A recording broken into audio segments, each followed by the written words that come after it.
Hello everyone! Welcome back to the stream. And welcome back to Fallout 3. So walk a lot. Hello and thank you so much for tuning in. Steven, I have been worried about you. Sir Walkalot, let me guess the reason why I haven't been streaming this entire week. Because that is true. I'm a bit late, okay? But I'm a bit late to the Monday stream. Thank you so much for worrying, by the way. That's honestly like very kind of you. But the reason isn't anything like you know, dangerous or in particular. It's just like a scheduling crisis, let's say. I had a lot of things to do after work yesterday and the day before, so something had to give, and unfortunately it was the streaming that was axed in the scheduling decision, and I'm very sorry about that. But now we're at least back and ready to fight and ready to get back on schedule. As far as I know, there are no more scheduling conflicts happening throughout the rest of the week, so we should be good from this on onwards. How's life? Hectic. Super week. Thank you so much for tuning in. I mean, yeah, to a certain degree, yeah. As I just was saying, I haven't been streaming for this entire week due to, well, scheduling conflicts yesterday and the day before. So in that sense, yes, it has been a bit hectic, but everything has returned to normal, okay? My chakra has been restored. Balance is now in effect again, and I think we are ready and able to move on. I have bad news for you. I found a streamer more mad than you. She requires the use of a here command for people to declare themselves there. Interesting. So does that mean that you can't even chat if you don't use the here command? I could see a benefit though, because you should be able to like put on your own declaration, right? You could like, I don't know, make the bot say something, right? That would be kind of fun if that is how it works. But how are you guys? How's your day been and how's your week been? Swaklot and Super Week, or anyone else watching for that matter. I am very curious, and I'm also very excited to get back to playing some Fallout 3. It's been since Friday, I guess, since we played this game. And we are currently in a completely new DLC, which has been, you know, the case for the last couple of streams. We have only been chugging through every single DLC in the game. And we're currently on the last DLC of the playthrough, Broken Steel. And the first thing that happens in the DLC is that we speak a bit with Elder Lions, and after that, we don't know anything else, basically. So everything from this point onwards will be completely blind. All we know for now is that Project Purity, you know, the project that is, you know, the what's it called? The main project to complete in the base game. We know that has been successful. So all the water in the wasteland has been purified, which means that we have Aqua Pura instead of, I guess, purified water. You know, given the fact that, yes, we had now purified the water. I have no idea what other kinds of consequences we could expect. But I guess we're ready and able to find out. You can spend shell points to compensate for being late. It is the most toxic thing ever. Only found her because she's playing Subnautica. She has the face of a donkey. I get the feeling that you're not a big fan of this streamer, Sawaklot. At least based on your descriptions here. You have to pay channel points to be late. I wonder if that's like part of the gimmick. To be a bit of a, I don't know. I was about to say dominatrix, but that's probably a bit too I don't know, too kinky, I suppose. But you know, hopefully you get what I'm saying. But I'm not sure. Here we go. It is trying to instill addiction. Interesting. I mean, I guess you could be onto something, right? Like if you're there on time and you declare yourself, you can feel happy because you're not getting a penalty, right? And you know, I know for personal experience, like getting praise, or I guess avoiding being Squire Maxon. I wonder if this is someone we should recognize from Fallout 4. And Stress Test, hello! Thank you so much for tuning in! Welcome, how are you? We have just started the stream. You know, I'm gonna talk to this kid. Because Hail. there is an Elder Maxim in Fallout 4, isn't it? I'm Squire Maxon, loyal servant of Steel. It is an honor to make your acquaintance. The honor's all mine, Squire. Oh, well thank you. Your words are very kind. I wonder if this is a character in Fallout 4. I guess I can't ask him, because the events of Fallout 3 is prior to Fallout 4, but... Yeah, I'm curious. And please don't get this the wrong way, but you are prettier than she is. I can only take it one way, Sawakalot, and that is as a compliment. I thank you, definitely. This is the path that Elder Lyons committed us to. He believes in it, and we have to trust him. And I hope I take it the right way. I'm good but tired. How are you? I am good. I'm sad to hear that you're tired. Is that due to you recently moving? And Evil Troy, hello, welcome. How are you, Evil Troy? And how is your Fallout playthrough going? But yeah, I'm doing good. You know, I've had some scheduling conflicts, you know, in the week, which is the reason why I haven't been able to stream. But I feel like we're back to basics and we're ready to move on and chug on. And I'm super excited to be back on Twitch and to be streaming some more. By the way, like currently I'm just like looking around a bit. Like I don't really have like anything in particular like I'm looking to do. I'm just exploring. Well, we will very soon get started on the main story or the main quest of this DLC. But before we do that, I do want to check out at least one location. Okay, so we're just in the Citadel, nothing too crazy. So this is what we are supposed to do. We're supposed to speak to. Oh, well, okay, we can speak to everyone we have to speak to in the Citadel, and then we'll see what we'll do. And Radiance, hello! I am inevitable that you are. Welcome. It's going good. I finished the Wasteland Survivor Guide and Stealing Independence. Nice. That means, at the very least, that your character is very well suited for basically whatever the game throws at you. Look, you know, the survival guide main story. Oh, I say main story. The survival guide quest line. It's a very good, like, extended tutorial, if you get what I'm saying. Because it teaches you about a bunch of mechanics about the game, as well as giving you a lot of gear and stuff. It's a really good questline to do early. You're on your feet again.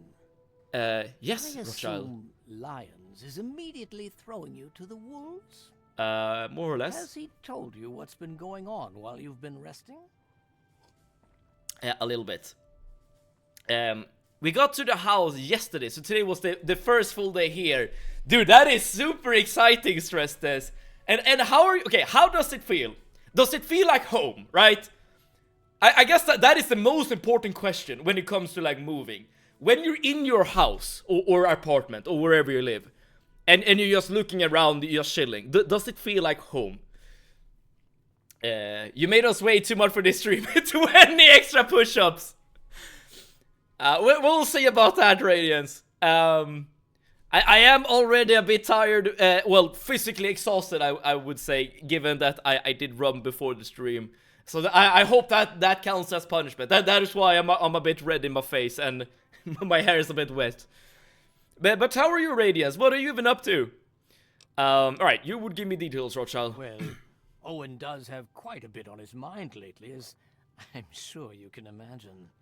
This is the first time the actions of the Brotherhood have affected him in such a personal manner. Please, step over here. I'll bring you up to speed. Alright, we'll get the briefing, I suppose. 10 extra push-ups then. Alright. You're a very, very generous deity, Radiance. I appreciate it. Alright. If I do die, I'm gonna add 10 extra push-ups to the counter. History of what's happened over the last few weeks and what's going on now. As you well know, this all began with the Enclave's occupation of Project Purity here. After their defeat at the Purifier, Liberty Prime was deployed to their main headquarters here. it has been completely destroyed. Based on a combination of intelligence and field reports, other Enclave locations throughout the wasteland were found. Cut off from their leadership, it was expected that their forces would be in complete disarray. This has not been the case. Uh-oh. Based on data and tech gathered from these locations, we've determined that the Enclave forces are still maintaining remote communication. So is this just gonna be like We clear out isolated like the 5 dungeons and then you're transmissions and found done? their origin point, an old military installation in Rockland, No. southwest. Our advanced scouts have checked over the area, but no easy access to the facility was found. So we're making our own access point. Paladin Tristan is leading the team setting up forward base in an old car tunnel near the site. Once he's settled, Liberty Prime will be deployed. Prime's directive is to neutralize their defenses and create an entry point for the team. The team will move in, eliminate any opposition inside, and cut off their transmitter. Any relevant data should be brought back here. Now, did you have any other questions? That was very thorough. I'm good. I have to talk to him again. It's some circumstances that make it feel more like my mother-in-law's home, but we're making it more our home. Are those circumstances related to, I don't know, your mother-in-law helping you move or something? Because something I remember noting when I moved to this apartment, I had my parents help me. And my mother was kind of like deciding where everything went. So in that sense, it was very much similar to my mother's home. But I see what you're saying. I worked, I slept, I played, I slept again, I ate, I lived, I killed an entire population in another universe, and I slept. Technically, just a normal life. Alright. Or no pizza for a month. Dude, that I wonder if I would be able to make it without pizza for a month. It is, you know, my like go-to food whenever like I don't want to cook anything and I feel a bit nasty. If there's anything else you'd like to know, I'll tell you what I can. Otherwise, I'll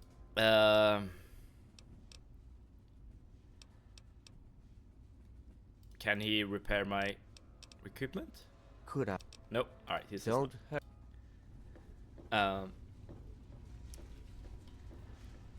That's death. Too much. Yes. you have some mercy even for a dangerous god such as yourself. It's a really long story, but if I say like it is, we did not choose our house ourselves. Aha. Alright, so maybe I was a bit wrong with my description there, stress test, but it sounds very much like your mother-in-law had some influence, let's say, in regards to where you're living. And as you say, she literally shows, or kind of shows the house for you. Alright, so this is not part of the main story whatsoever, this place right here. I'm just very curious about what has happened with Project Purity since our absence. Okay, we see all the scribes chilling. We have a bunch of Bromwyn with barrels. I assume this is just water. We have Rivet City security. We have a scavenger. They're being attacked by robots. These are, yeah. So the Enclave soldiers are still like making an effort to take this facility, it seems. Okay. But yeah, it seems like everything is just up and running as normal.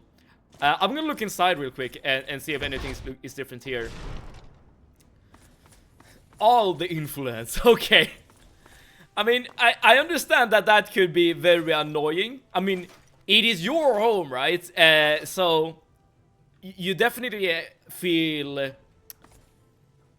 I don't know, a pressure of making it your own, and that could definitely like go against like another person's wishes.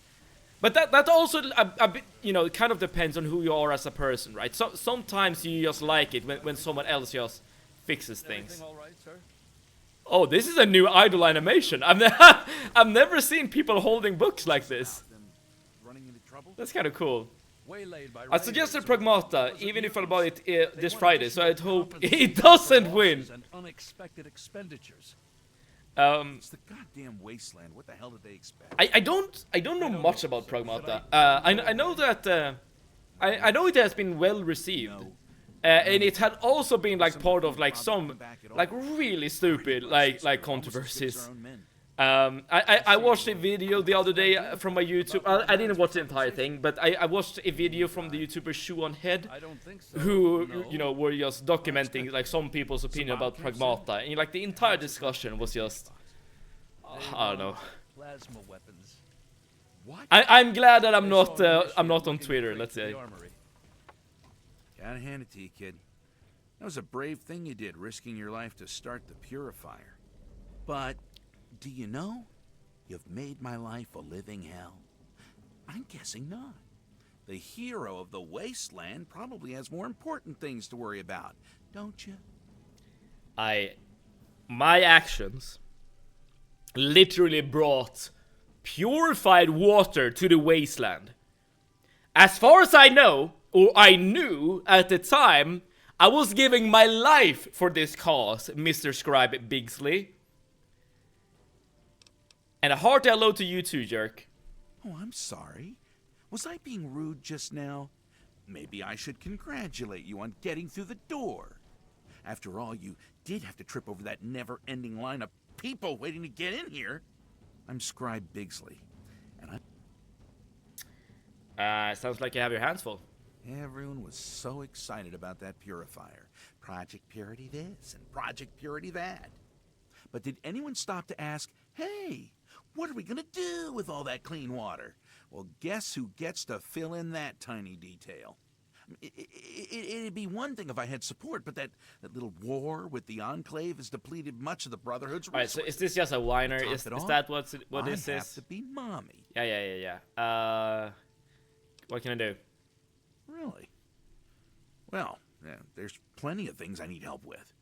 But most of it's pushing papers and knocking sense into giant eggheads. A task for any acolyte, really. I'm sure I could put your experience and talents to far better use. Alright. Well, I've got Rivet City water caravans needing help with some unusually organized bandits. Need someone to go investigate what that's all about. And then there's Megaton. They want more Aqua Pura. I just sent a shipment to them. Need someone to go visit Megaton and see what their problem is. I can do that. I mean, I think this is a side quest, but it's at least a side quest I've never done before, so I'm kind of curious to actually do this.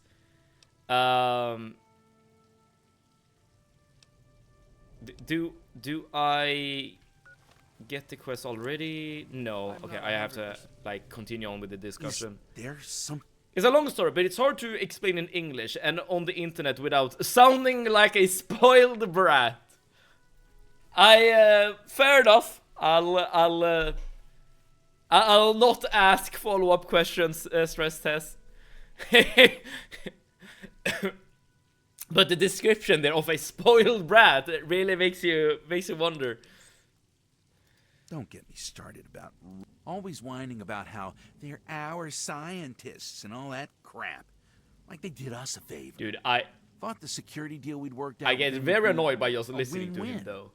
And my hope was they'd completely take over the water caravan escorts by now. But I got Officer LePelletier bitching about an organized bandit syndicate. Guess they don't have the chops after all. I need... Alright. Great. And what about Megaton? I don't know what to think. I got lions breathing down my neck about it, though. Apparently, Megaton's sending him nasty letters demanding a shipment. I just sent them a week's supply. A month's if they ration. Look, if you can straighten out Megaton so I get lions off my back, I'll make it worth your while. Sure. Oh. Cool.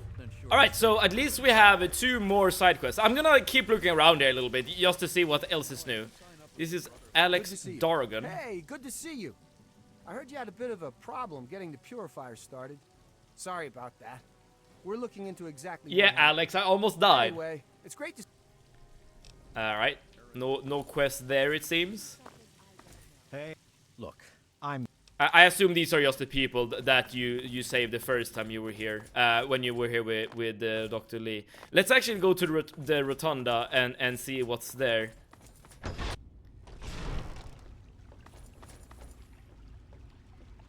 Okay, just unnamed scientists. Here we have the cool-ass statue in the middle. Alright, nothing out of the ordinary, it seems. Okay, I was just a bit curious. Let's get started on doing some quests. Your sister should know the full story, otherwise you'll have to put up with me writing privately again. Oh, that's totally fine, Stress says. I don't mind. To be fair, it's been a little while since I've spoken with my sister. I mean, I saw her over Easter, but that was about that. I guess summer is coming up very shortly. Dude, like, time is just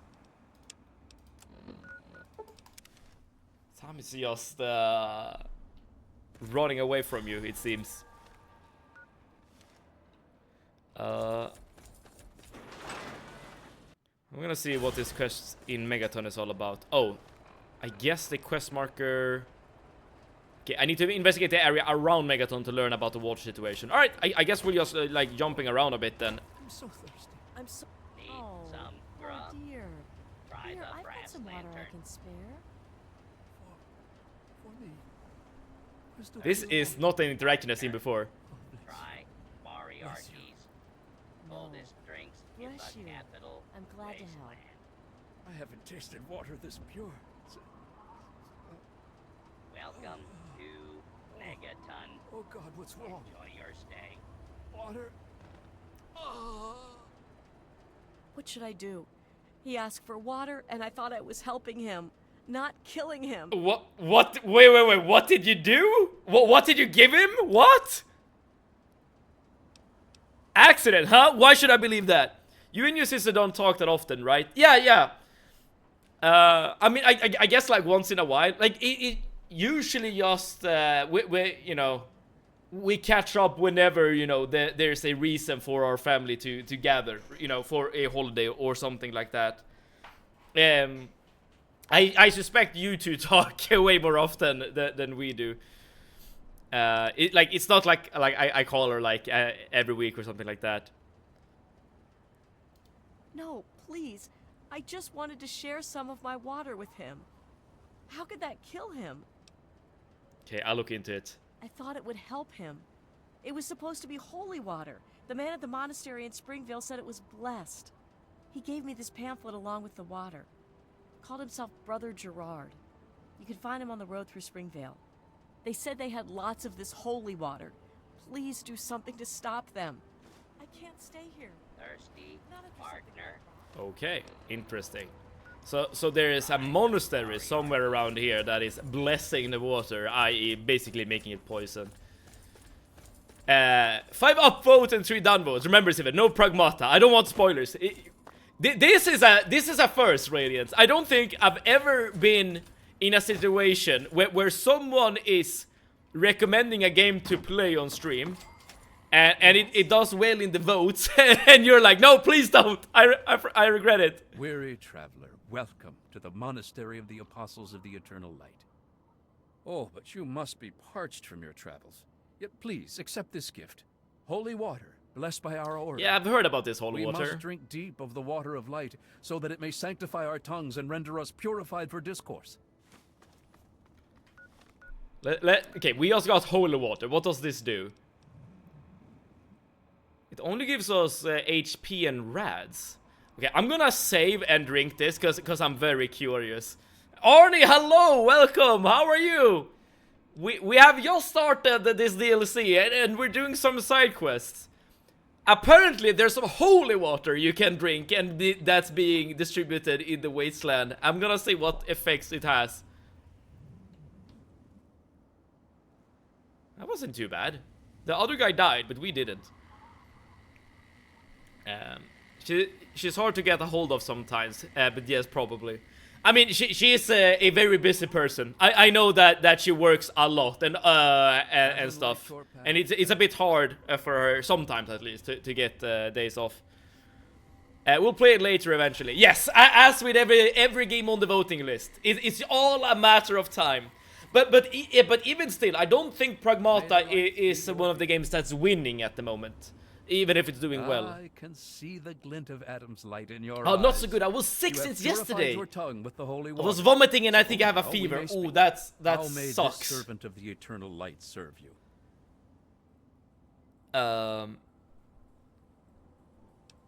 Let's ask him about this cult. You know, having like stomach issues or whatever is like one of the worst things to have. I am sympathetic to your suffering. Yeah, vomiting is the worst. Yes, absolutely. Maybe you have been drinking too much wasteland holy water. But hopefully, I'm feeling a bit better. Oh, that's great to hear. I was about to say, like, hopefully you're in an upswing at the moment. No, ours is a modest order.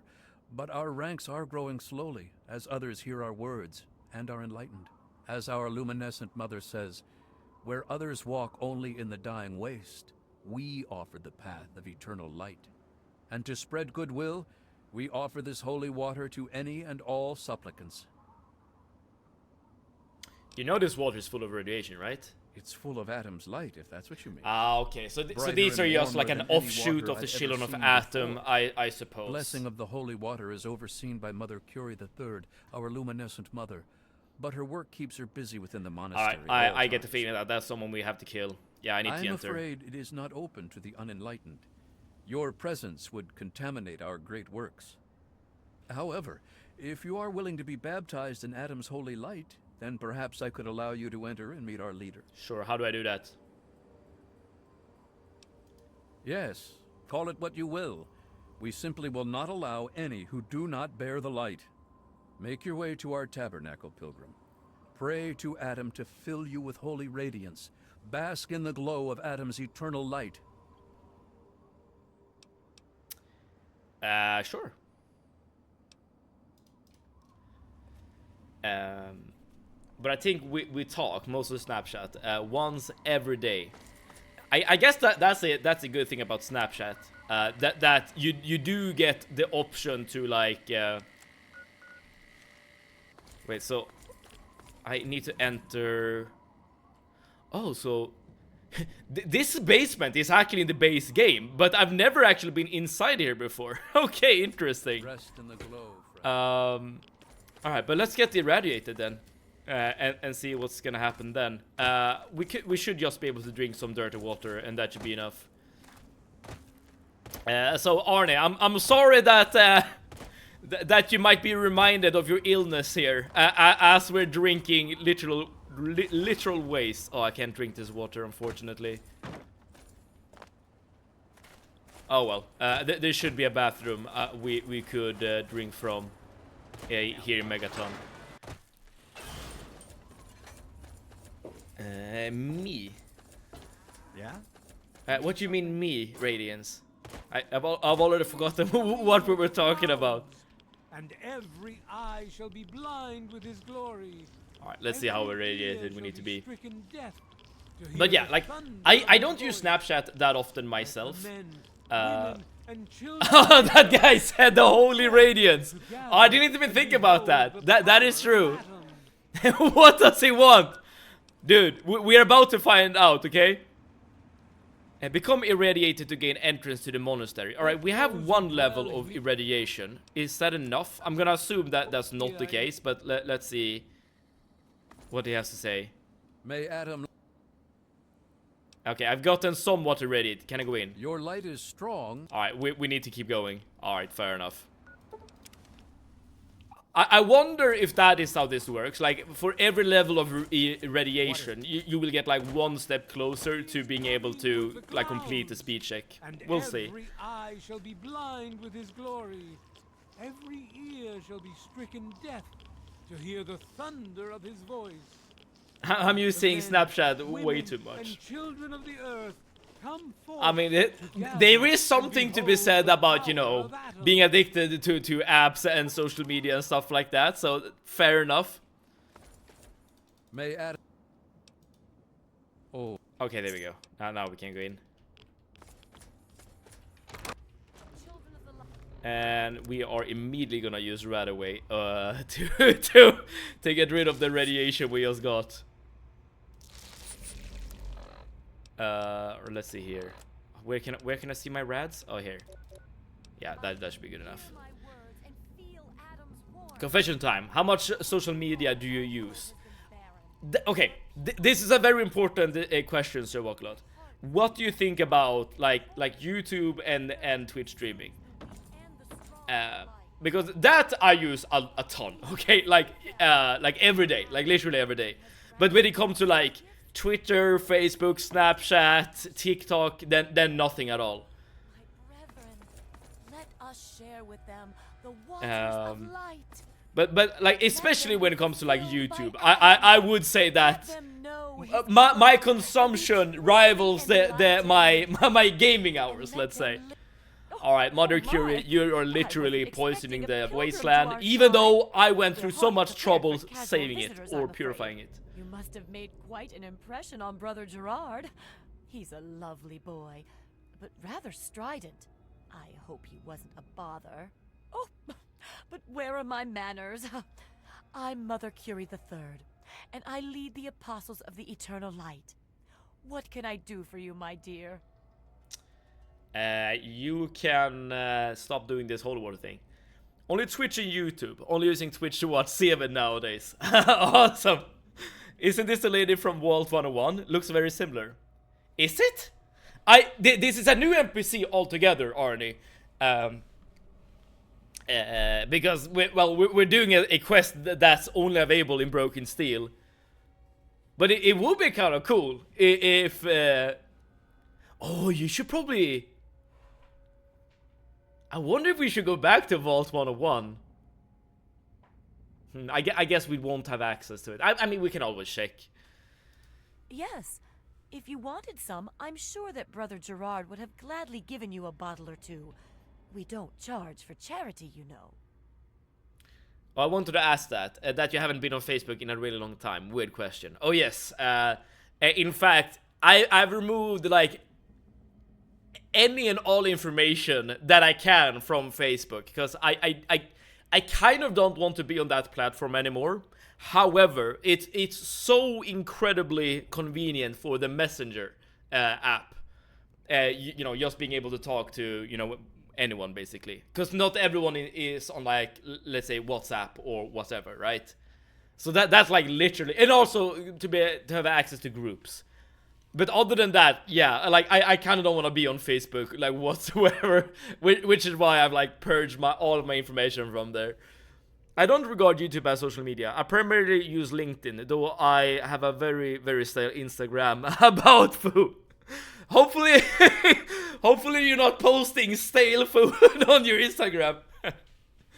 My ex used to keep accusing me of being on Facebook, but I never have been. A prelude to her mental problems. I wonder if she's confusing Facebook with Instagram then. Or I don't know, maybe. It makes sense. Okay, fair enough. And how about you guys? Like, okay, do you consider like Twitch streaming to be a social media platform? I mean, it is, right? Because we are social and we're engaging in media, right? So this is social media, but it's very different to what one usually associate with social media, right? You usually think about like blogs and you know, like posting things like threads and tweets and stuff like that. That is usually what you associate with social media, right? And that kind of social media is something I very rarely like engage with. I did mention like just a couple of minutes ago that I recently watched a video from the YouTuber Shoe and Head, and one of her like main things is just to show like random posts on like Reddit and Twitter. And every time I watch one of those kinds of videos, I'm reminded that I'm so happy to not be on those platforms. Okay. Facebook is weird. I lost access to my old account, and when I try to log in, it asks for WhatsApp verification, but I don't even have WhatsApp. That is interesting. I had no idea that WhatsApp was like associated with with Facebook. Maybe that's like different from different countries. I'm not entirely sure. But I feel like aside from keeping up with, you know, your friends and family and stuff like that, there's not much to get out of Facebook. At least in my opinion. I might be wrong on this though. Twitch and YouTube are different. Okay. They are different, right? I would say this. They are still social media platforms. But the way you engage with the content and content creator is very different from, say, a blog, right? I only use Twitch for social purposes. Yeah, there you go. So yeah, it is a social platform or a social media platform. Twitch is way better than Instagram or Facebook IMO. It's not useless and it's engaging.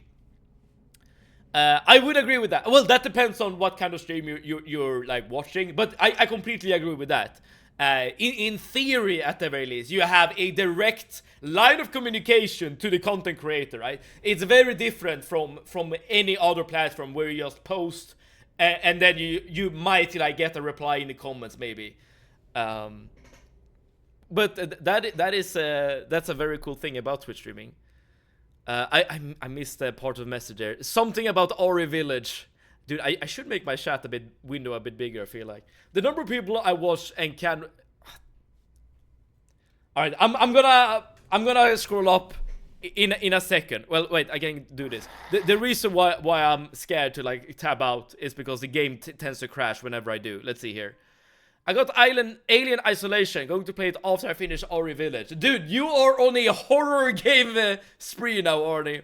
But the number of people I can watch can be watched on a partly cut off hand. Okay, in which way is the hand being cut? Like horizontally, diagonally, like what are we saying? Because it could be quite a few people. I scrubbed and identifying info about myself completely off the internet, except LinkedIn and some academic publication. But I use YouTube, Instagram, and Reddit anonymously. I feel like that is kind of like the safest way to engage with social media super week. And I am very similar.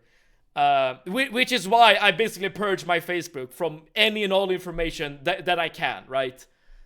While still having an account in order to keep in touch with certain people. I mean, Facebook Marketplace could be a reason to use Facebook. That is true. That is true. I mean, I know from personal experience that it works. I have sold a couch at one point on Facebook Marketplace, so it does work. I saw a video that says the Xenomorph is the most intelligent AI in horror games. Yes, that is like the primary, I guess, selling point of that game. And if I remember correctly, they have also like announced a sequel very recently.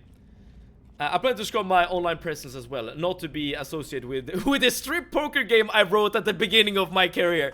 Yeah, that's well. Wait, what the hell is happening here?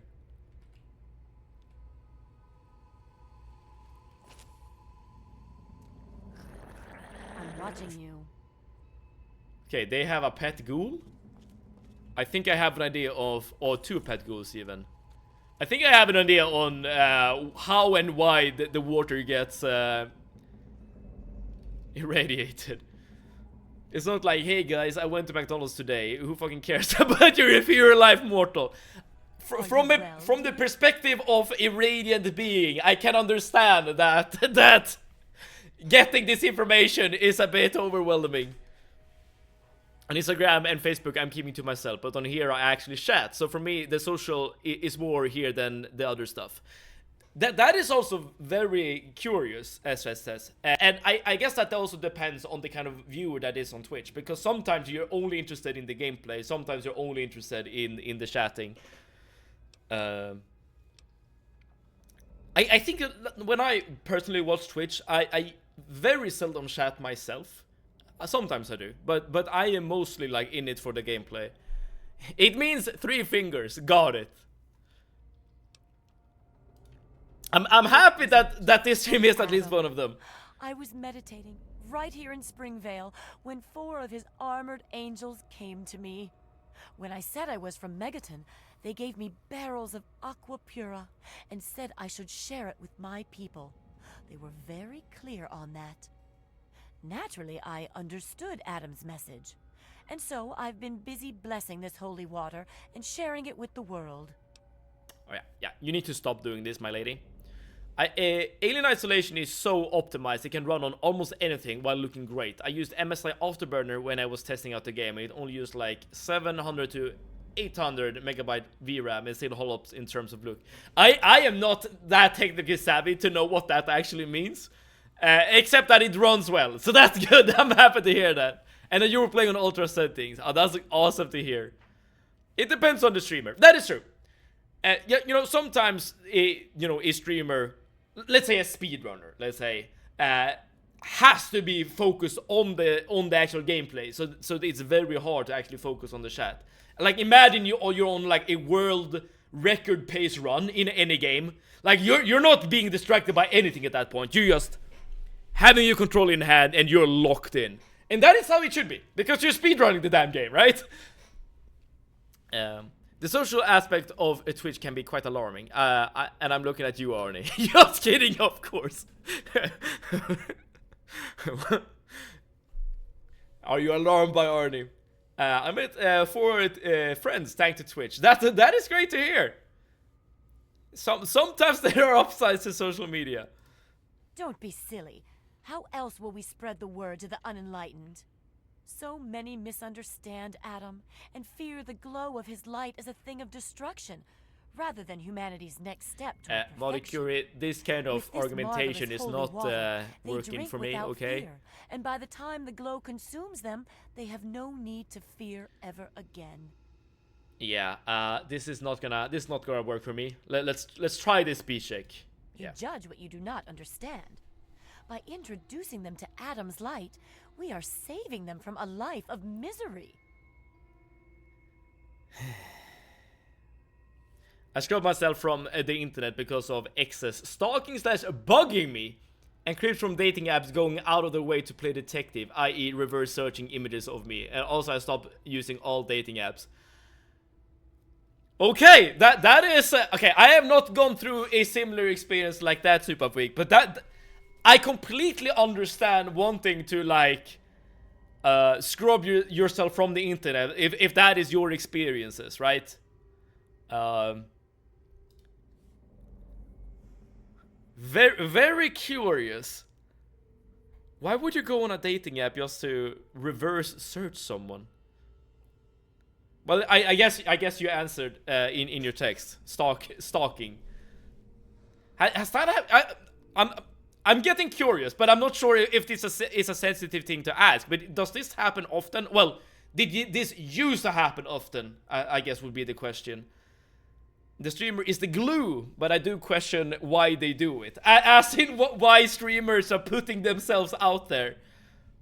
That is actually a good question, and I'm sure there are multiple answers. For the long time streamers, it's the answer is probably super obvious. It's their job, like it's their source of income. It's what they do to get food on the table to pay rent. But for like people just starting out, I guess the answer there could differ a bit. To give a bit of perspective, games coming out nowadays usually ask for more than 80 gigabytes of VRAM, while Alien Isolation uses 800. 10 times less. Oh, that sounds really good. And okay, Alien Isolation is kind of an old game at this point, but it's not that old, right? Like it's not Fallout 3 levels of old. All right. Okay, what makes you sure you're right anyway? Who are you to speak for Adam? I suppose it's a fair question. Ever since I was a girl, I knew I was destined for something special. I always resisted the feeling, me, special? But one day I fell asleep during one of the confessor's sermons, and I had a dream. I have a dream. Of the prophet of Adam, ablaze with holy light. She told me of my destiny, cool. Of my mission. Well, Mad Silver, Communist Beagle, welcome. Answered. It is indeed I, the maddest of Sevens. How are you, Communist Beagle, and welcome. Herself. I am the prophet of Adam. Stop irradiating the water. I feel like this is a very heretical thing to say, but it sounds fun. By the way, have you guys heard that Rockstar got hacked? It's like 2 weeks old news, but I only heard about it now. Yeah, I did I did like get some whispers around that, Arnie, but I have no idea about like the extent of the hack or anything of the sort. The hackers tried to blackmail Rockstar. Oh crap! The rest of the message escaped, and they leaked something. It is fun to stream. It is, but the fun aspect of streaming could be different from different people, right? For some people, it's you know, I guess talking to other people. I guess that's the main reason for most people. But it could also be like, you know, showing off your cool gameplay or something. What do you do for a living, if you don't mind me asking? Oh, right, it was question for Ernie. Sev, your sweet summer child, said that this is part of the average woman's experience on dating apps. Oh, really? Okay, I guess the most natural follow-up question then there, Super Week, is why go on dating apps if it only results in you getting stalked? Oh, well, okay, I guess there is the chance of actually finding someone you actually want to date. That's the reward, but the risk is cybercrime or being the victim of cybercrime. I mean, for some people it might be worth the risk. I'm not sure, but I guess you have also explained that you're not on dating apps anymore. So maybe this is not like information that is apparent before you start like going on the apps, and nothing to do with computers. See if it's getting too many specs. He's struggling to read messages. Yes, sometimes that does happen. But usually that's not an issue, because usually I'm able to just tab out of the game. That is a bit more difficult when playing Fallout 3, given the risk of the game just crashing. I don't want to fight you. You never need to fight, my dear. But you may the prophet. I don't think we were gonna. You turn people into ghouls. That's a vulgar term, used only by those who are jealous of their gifts. We recognize them for the enlightened so she is beings crazy, they basically. are. But to receive such enlightenment, people need to be exposed to a tremendous dose of Adam's glow. That's why our holy water is so important. Sadly, only a small number of supplicants truly achieve. Okay, I'm pretty sure this can only end in one way. I'm kind of sad to do this, given that, like, she has been kind of, like, she hasn't been hostile toward us or anything. Like, I mean, she is completely deluded, but she's not, like, again, like a danger per se. But it doesn't seem like you're able to actually stop them using words. Well, you would probably be able to if you had more speech skills. So I'm just gonna do this.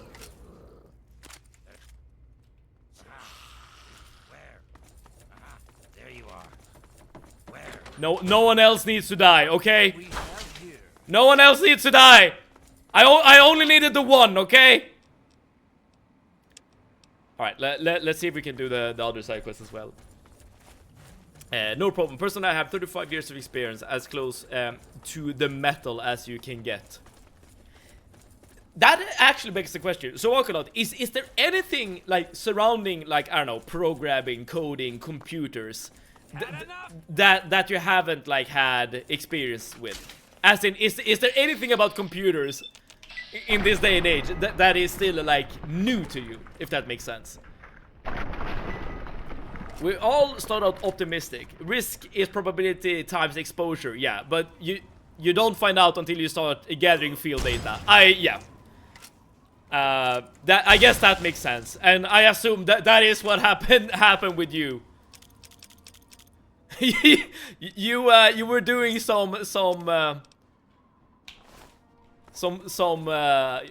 it called? Some, I don't know, practical experimentation regarding the subject, and got some results. Oh shit!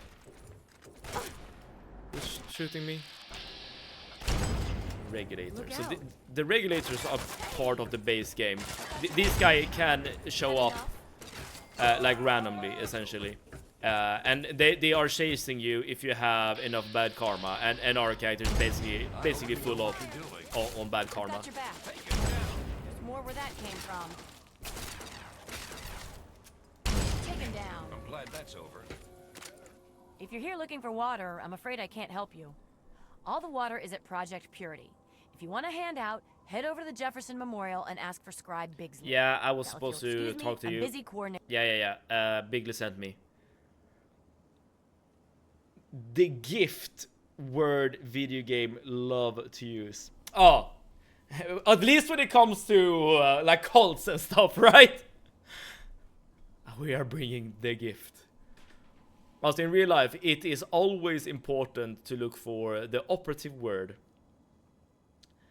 If you have good karma, Talos Company soldiers chase you, if I remember correctly. Yes, the only way to not be chased by a group of armed men in this game is to have neutral karma. And the fun thing about that is that there is actually like a point to having neutral karma. There are some perks that only activate if you have neutral karma, which is kind of cool. I haven't done that much machine learning / AI, and at my age, I have decided to go back to management. Companies simply don't take technical people at my age seriously. And young developers are too full of, I guess, themselves. Unfortunately, I have a solid establishment management experience. Okay, or established management experience.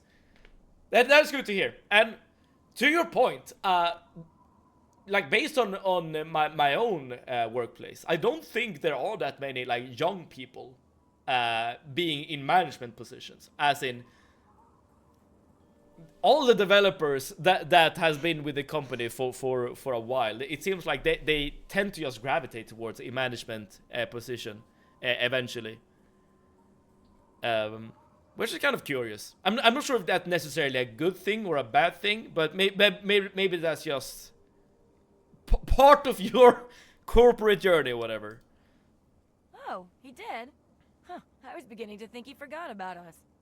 Not sure how much you know. There's been an increase in attacks on the caravans. Seems organized, and not just the random raider or mutant encounter. I'm running out of resources, and I'm down to my greenest men.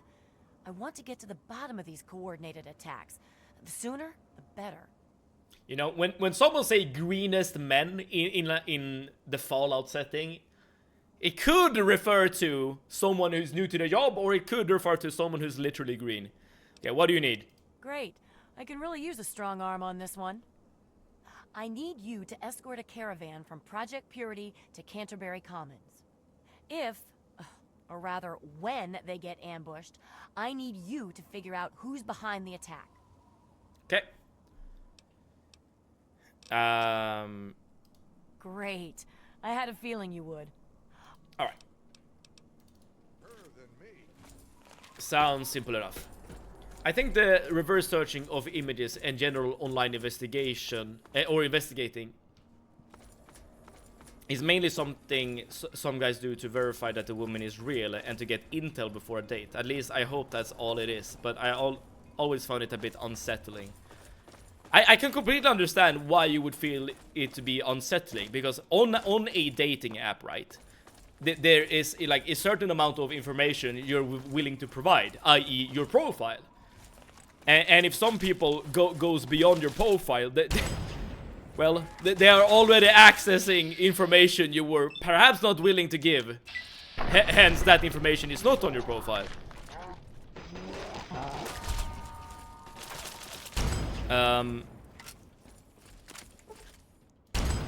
But in regards to if they just want to like get to know if the woman is real or not, I mean that could sometimes be the case, I suppose.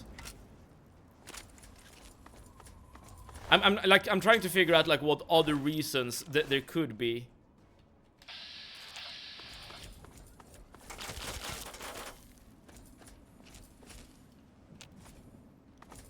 Yeah, maybe it's just like, yeah, you know, just doing your due diligence. What do I know? I've never been on a dating app ever, and I feel like that's an experience that I might not be looking for, to be honest. Like I'm a dude, right? So I'm not gonna get stalked. At least I don't think I'm gonna get stalked or anything. But that doesn't mean that the experience will be pleasurable either. I've talked about it before, but transitioning from hands-on to management took immense transformation and was quite traumatic. You're not making you're not making a good case for it, Shimokulot, if it's traumatic. But maybe you're not actually making a case for it. Maybe you're like issuing a warning here. Like, please bear in mind that things might not turn out the way you expect it to. Assuming you make the switch.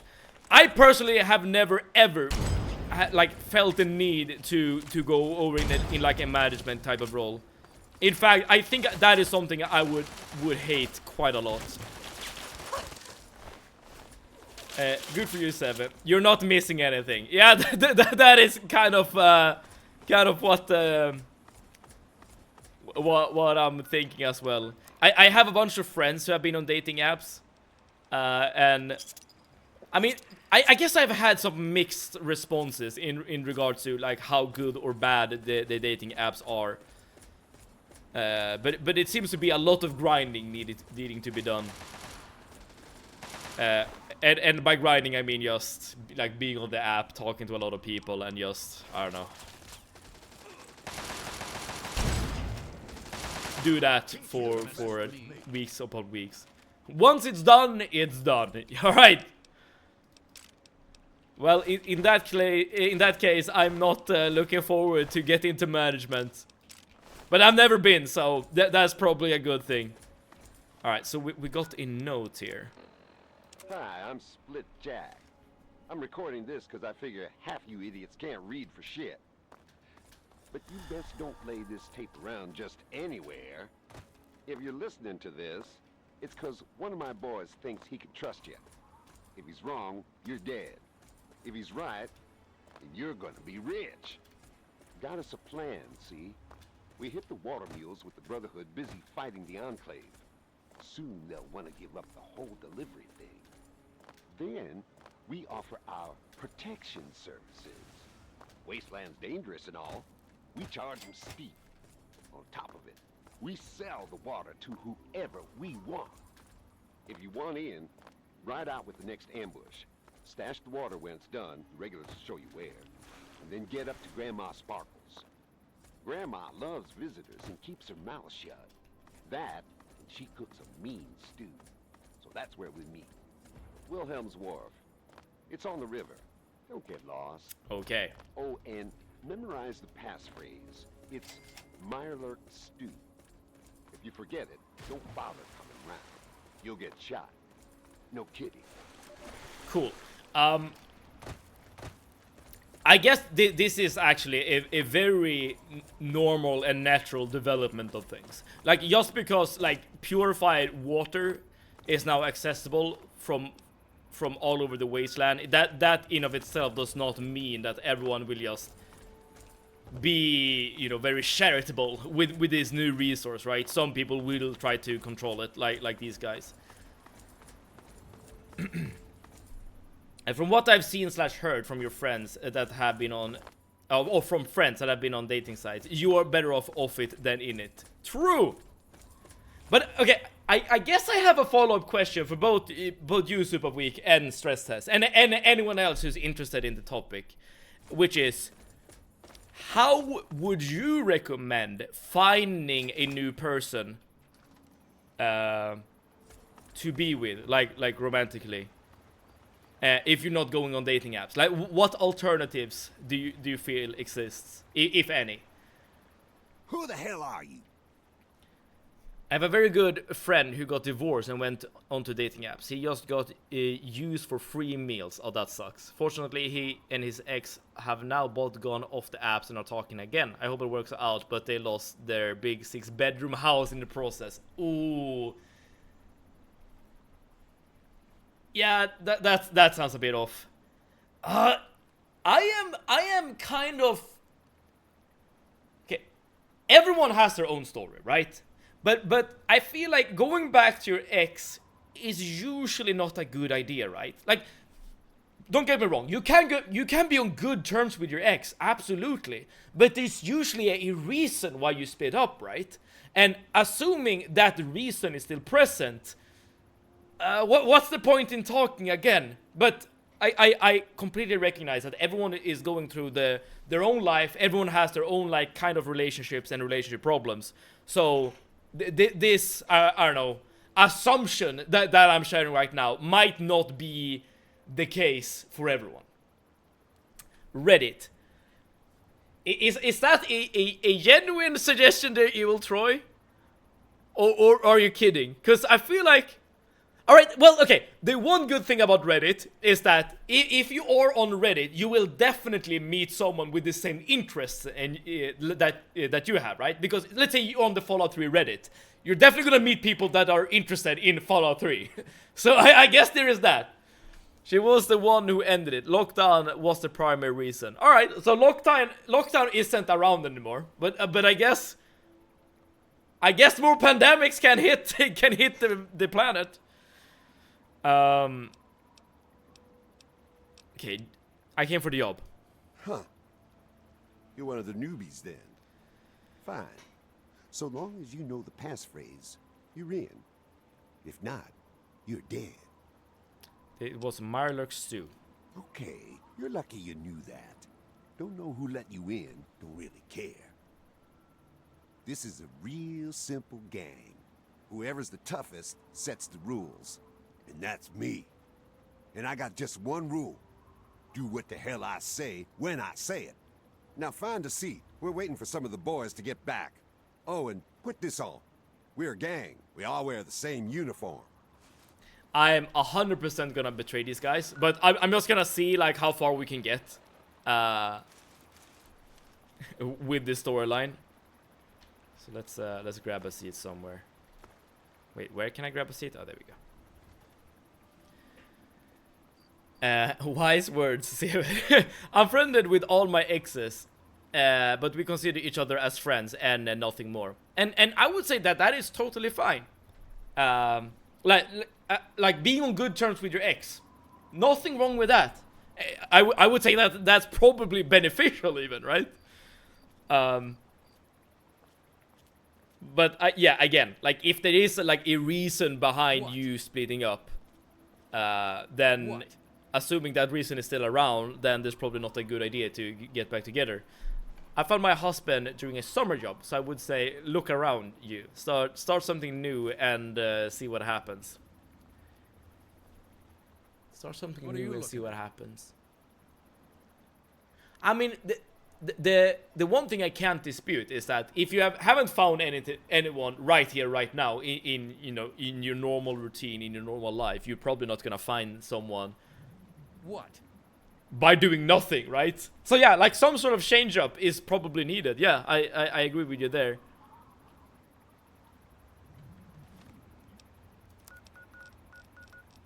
But that also comes with some risks, because let's say you okay, no one is coming. He literally said to sit down and wait, but nothing is happening. Screw it, let's just shoot him. Damn it, girl. Like I told you, just one rule. What is it?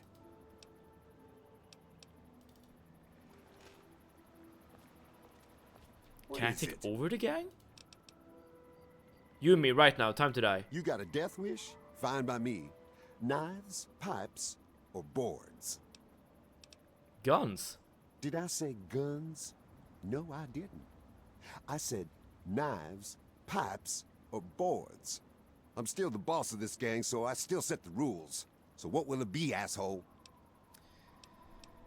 Knives then, I guess. Great. Here's the combat knife. Use that and only that. I get hit with something other than that, or by anyone else, and my boys join in. I wonder if this also counts for the mysterious stranger, because I'm definitely gonna... I am definitely gonna try to get the mysterious stranger to appear. There's more where that came from. And yo, Excel Wizard! Hello, thank you so much for tuning in! My personal plan for finding a partner is supermarkets and parks. It's on now! I mean, I guess you could find people there as well, but that could also, like similar to my comment about the summer job. You don't know if someone else in these places are looking for a partner, right? So approaching someone could not be could be seen as like an invasion of privacy, or even worse, I suppose. My previous ex came from Reddit. Okay, so Reddit is then indeed a place to meet someone. I would never ever have expected like Reddit to be like an actual place to pick or to like meet people. But I'm not on Reddit myself, so I don't really know. Like the only times I visit Reddit is if I'm looking for like information about a game or something. Maybe in the future AI agents will find the optimal matches. Dude, I get the feeling that we're kind of already there in a way. I mean, some people are literally dating AI like characters as we speak. Which is kind of interesting, I will say. Not surprising, but interesting. And Eno, hello, welcome! I see we're talking about modern day bullshit, I see. That we are. Do you have anything to add to the modern day bullshit? Why does it show an unmerged emoji? That I cannot answer, Excel Wizard. I don't know. By the way, I'm trying to spawn the mysterious stranger, but as you can see, it doesn't really work. It's like do not start something new just because you want a partner, but maybe just do something fun. And plus, I can't. I'm not sure what you meant to write there. That you meet new people, and maybe it's a future partner among them. I think I understand what you're saying, Stress Test. As in, here we go, mysterious stranger. Perfect. This is exactly what I wanted. There we go. Oh no! Oh, that was stupid. Because that of course counts as him taking damage from someone else, which is making the gang completely hostile. Oh, whatever. I was kind of looking forward to having a gang of my own, but I guess that will not be the case. Oh well. But okay, but this is how I interpret what you're saying, Stress says. As in, do not like actively go looking for a partner, but just like throw yourself in a new situation, and maybe your future partner will be in that situation. It's not a guarantee by any means, but you know, you could be lucky. And this is actually a very sound advice, I would say, if I'm interpreting you correctly, because that means that you're not like approaching someone who does not want to be approached, right? You're just taking things as they are, and if something happens to develop out of it, great. But if not, well, that's also good, I suppose. Well, maybe my way of doing it doesn't work, and my husband was the one who approached me. And now all my work I just quit. It was a coworker that liked me. Oh, I see. All right. So your strategy might just go around, be approached, and be likable. Fair enough. I got, you know, that's a strategy as well. I do, but I'm very bad.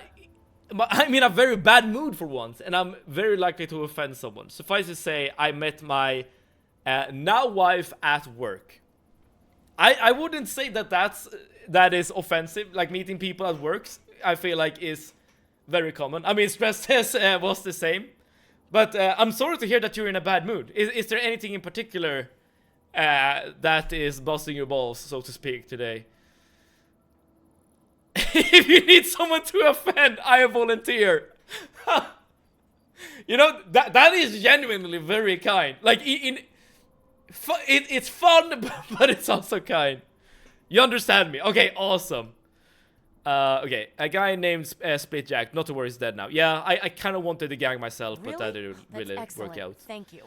As soon as I have a moment, I'll make arrangements to see to your reward. I don't really care about the reward. What do you mean by arrangements? Yes, well, I don't really have anything I can give you at the moment. That's fine. I've simply, run out of resources. Only a quarter of my escorts have made it back. I fear the worst. I'll send word to Bigsley. The Brotherhood. She said it in a very suspicious way, but I'm sure everything is fine. I'm sure the Brotherhood. Now, I have nothing to give you. Alright, I guess we're done with the side quests. I was just kind of curious to see what these were all about. It wasn't like anything super interesting, I suppose, but nothing like too bad either. So let's just hand these in, and I guess we're ready and able to do the main story now. There isn't someone else you could bother? We're too old to be offended by the things that trigger young people today. I appreciate the offer though. and I see an attempt already by Excel Wizard. I didn't say meeting my wife at work is offensive. I meant all this pus tiptoeing around people's perceptions. Oh, you talk to someone at work and it was personal. Time to call HR and the cops. I see. I will say that it is probably something that has shifted in modern society, right? Like back in the day, in order to approach someone, all you had to do, or like your only option was looking at the person in real life, going to them and saying, like talking, right? But that's not the only option you have in today's society, which means that like actually going up and speaking to someone, it could be considered to be scary, like for either or both parties in this interaction. Which is, you know, why we have things like, you know, time to call HR, time to call the cops. But I will say this though, there is also something to that, you know, being scary, because sometimes people are a bit too pushy, I would say, when it comes to like approaching someone else, which is why you have things like, you know, the Me Too movement and stuff like that. I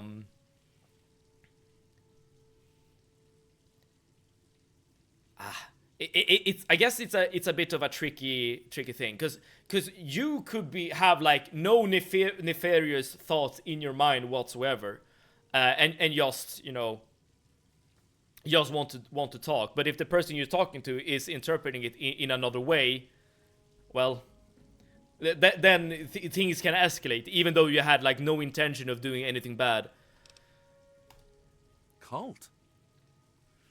There's something about Megaton, isn't there? It's apparently the place to start a cult these days. Guess I can start sending them water again. Hopefully they can keep their grubby hands on their shipments this time. Here. And I do not see what they see. When I met my husband, I had given up on love, bullied in school and stuff, so I was out of hope that someone would like me. That kind of sounds like a fairy tale. Like I do not like mean to offend or anything by saying that, but I feel like that is like the kind of stuff that they build like a love story around, right? And Sedley Cutie, hello, thank you so much for tuning in. I can't be here long because I have to play housewife and cook dinner, but hi. That is completely understandable, Sedley Cutie. Hopefully you're cooking something delicious, but I'm very happy that you tuned in and said hello at the very least. No, that's assuming everyone is a creep by default. Yeah, guilty until proven innocent. Yes, kids are snowflakes. Kids today are snowflakes. There, I said it. I understand where you're coming from, but I wouldn't necessarily like limit it to kids being snowflakes. I mean, there are older generations that are being very like easily triggered and offended by things as well. It usually are different things, to be fair, but it does happen. Yes, I received a message from her. It's here somewhere. The initiates just finished. Yeah. I suppose the Brotherhood. All right. I guess we did. I guess we did all the side quests. Give me 1 second.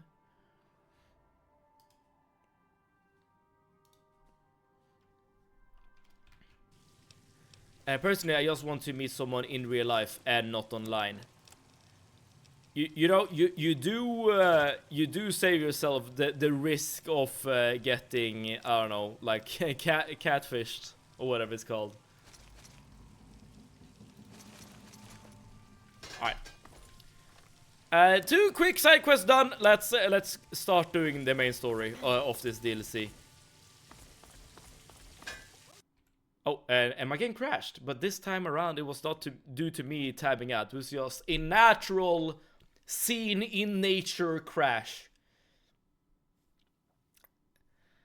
I'm also gonna hang out with my cousin later and meet his Italian boyfriend for the first time. Ooh, interesting. Maybe we should ask Radiance what to say and what to do. Different things indeed, and social interactions are not one of them.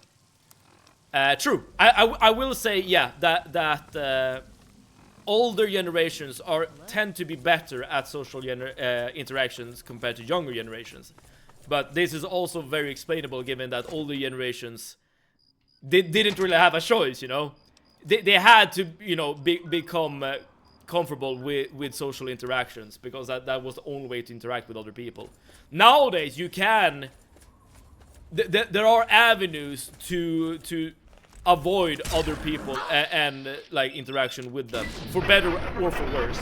I mean, the good thing about having other ways to interact with people is that we can have something like this, a Twitch stream.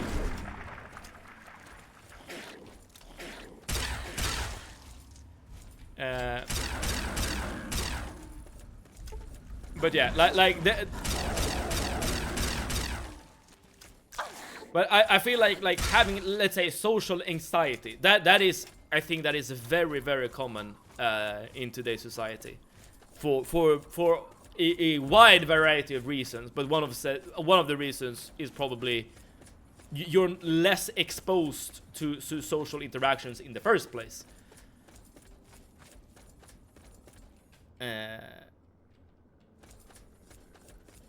Didn't get to catch it in time. Or you're talking about the bot. It's alright, it's alright. We got it nevertheless.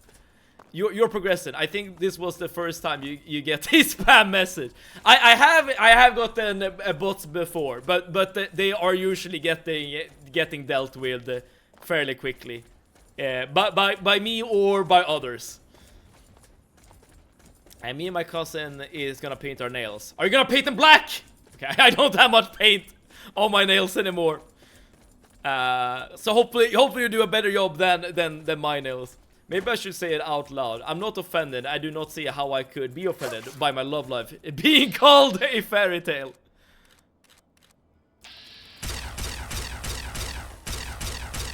To be honest, I'm not sure either. Like why?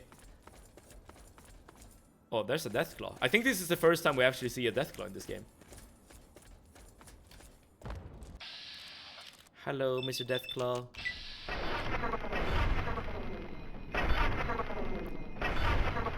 So if you have seen season 2 of the Fallout TV show, you know about these guys.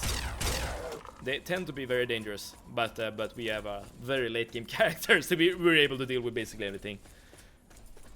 Markiplier just returned to White Knuckle. What a video. Oh, really? I actually really like these White Knuckle videos, so that's probably kind of exciting to watch. I'm not subscribed to Markiplier myself, so I don't get like notification of this. I'm even older. I win. Unless I die first, of course. There are upsides and downsides. Let's see if I can outrun this Deathclaw, maybe. I blame social anxiety on social media, to be honest. I'm pro social media ban for kids, despite the implications. But what the hell? That's gonna... Well, that being said, how many people would be banned, quote-unquote, from this channel if we were to ban social media for kids? Because I know, like, right, Silly Cutie is a kid, right? Or like, not an adult. But many other in this channel, I think, are at least 18 years old. So, okay, I guess this channel wouldn't be that afflicted, I guess. How do I not offend an Italian? I'm gonna meet my cousin's Italian boyfriend later. We're gonna paint them black and pink. Oh, sounds nice. Feel free to share the results. If you want to, of course. Okay, this guy actually deal quite a lot of damage.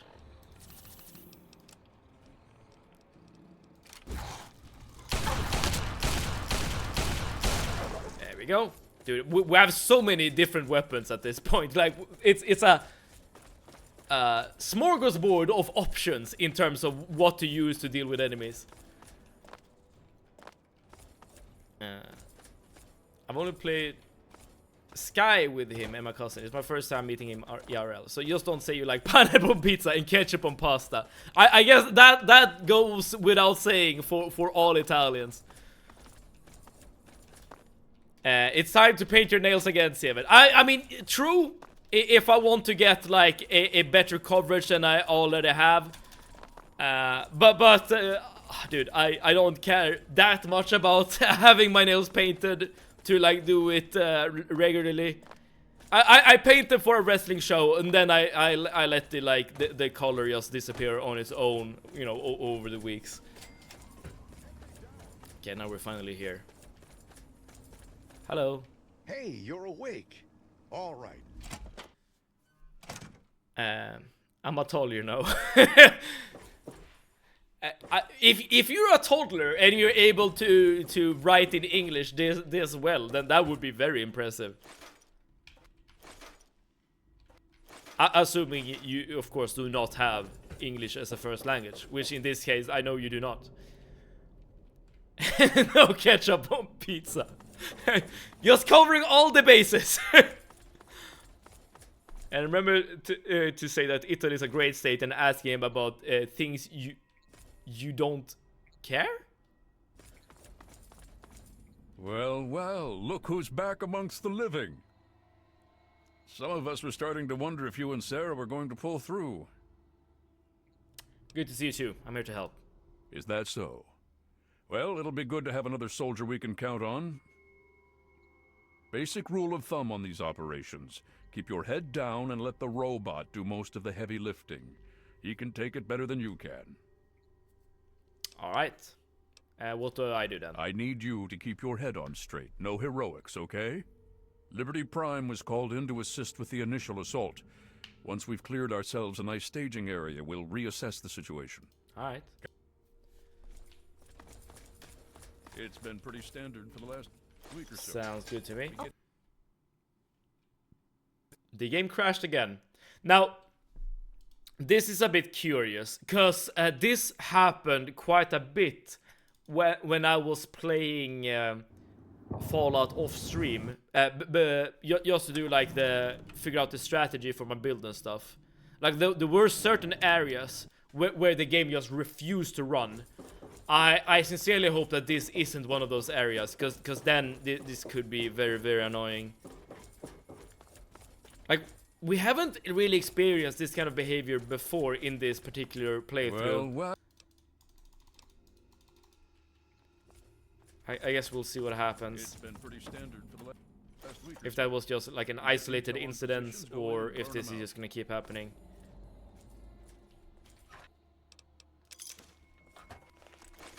The tin can does most of the work, honestly.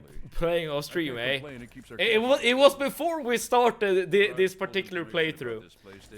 I was so excited about coming up with a build and like an early game strategy, which is why I you know, strategized a bit. But ever since I started the playthrough, I have not played this game off stream. This I promise.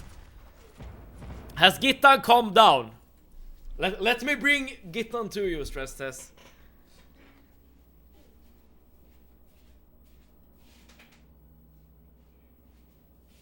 For anyone who doesn't know, this is Gittan. My only non-plastic plant in my apartment. And yeah, dude, she was climbing the walls yesterday. Like, she was doing like backflips like all around the apartment and stuff. Like, there was like, she had the zoomies, okay? But as you can see, she has calmed down and she was just resting in the kitchen. But yeah, all is good with Gittan. She is alive and healthy. At least for now.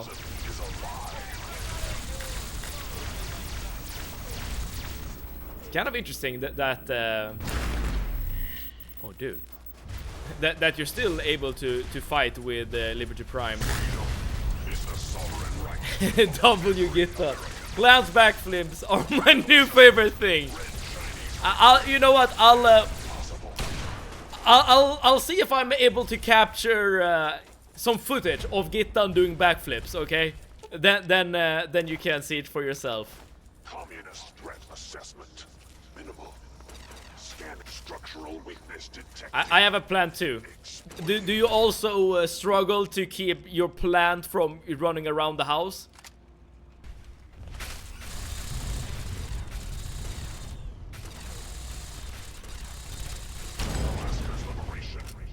Dude, the Liberty Prime is doing kind of a good work here. Here we go.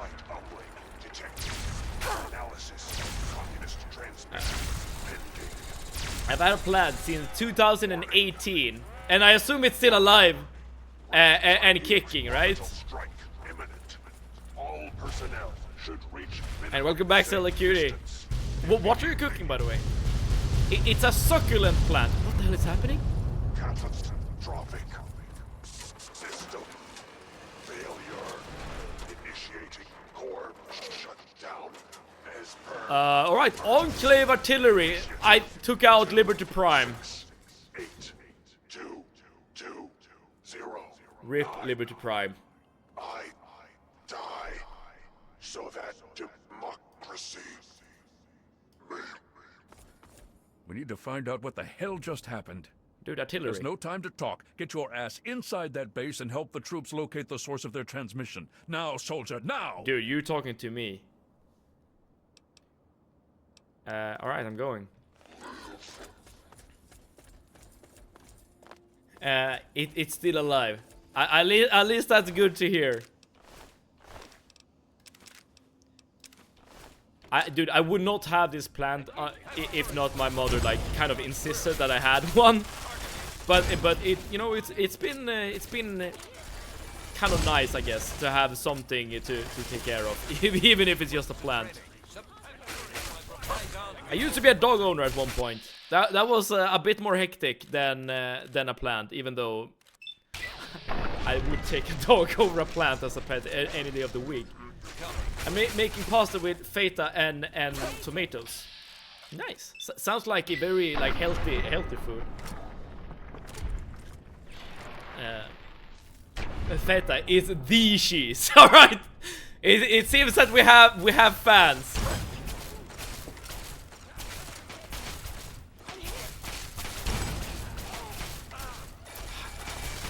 Sometimes I feel like the Ghost Rifle is doing great work. Sometimes not as much. I didn't give it a name.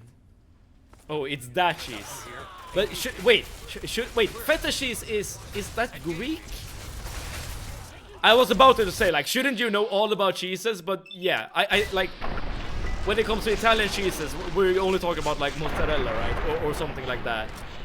Just a plant. Her name is Gittan. Well, we're talking about Radiant's plant now. Unless, of course, Gittan is like a common name used for all plants in the world.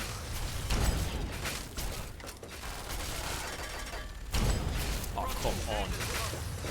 Alright, let me switch weapons to something that's a bit more, or have a bit higher fire rate.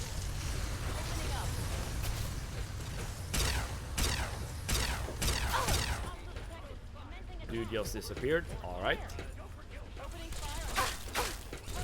Let's also heal up a little bit.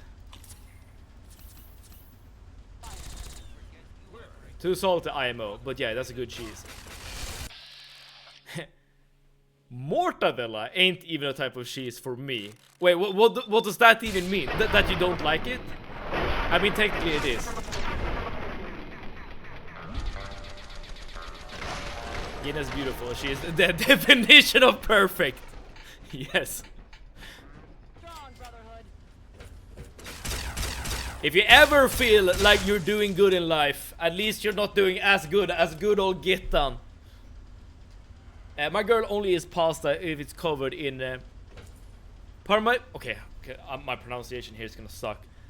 Parmigiano Reggiano. That shit is expensive, yo. That's the that's the kind of cheese that my ex used to love on pasta as well.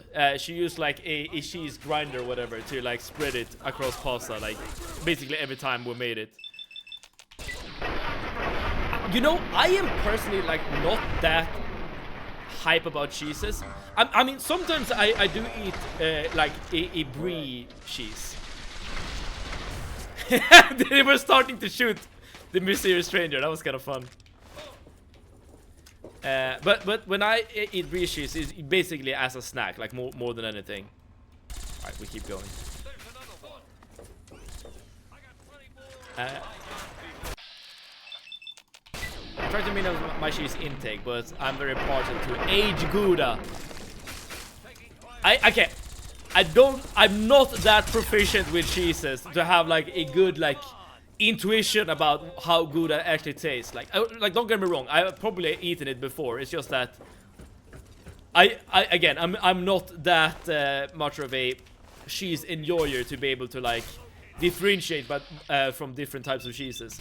But it sounds like it sounds like something fancy. Cheese is like, okay, here we go. Pecorino, Parmigiano, Taleggio, and those things. I probably butchered any and all of those those names.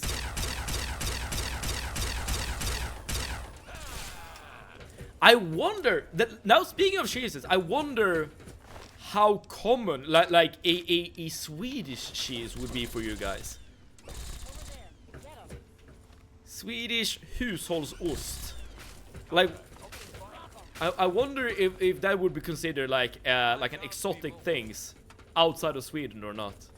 I'm not even sure how to actually like translate it properly. I will be hated, but I don't like it. Dude, you are being honest about who you are and what you like and don't like. That gives you credit. Don't get it twisted. I gotta go, baby girls. My house wifely duties are calling me. All right. Hopefully you're finding some happiness and contentment in your newfound role as a housewife. If you don't get food picked today, you'll get it tomorrow. Okay, we look forward to it, Selikute, for sure. Gouda is good, to be honest, but I'm a Emmentaler guy. Dude, I've never even heard about that. All right, so you're like super weak then. You're like a bit. I don't know how to actually like describe it. Posh, exquisite, fancy. Cheese person. I'm not sure. And see if it. Parmigiano is pronounced with a G, like the J in joke. Parmigiano? Oh, probably, yeah, that's, to me, that sounded a lot more Italian after I said it without, you know, pronouncing the hard G. Hopefully that was more correct.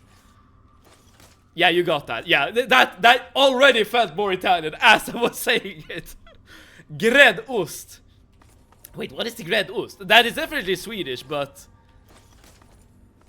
is that like mesost? Or am I completely wrong in that?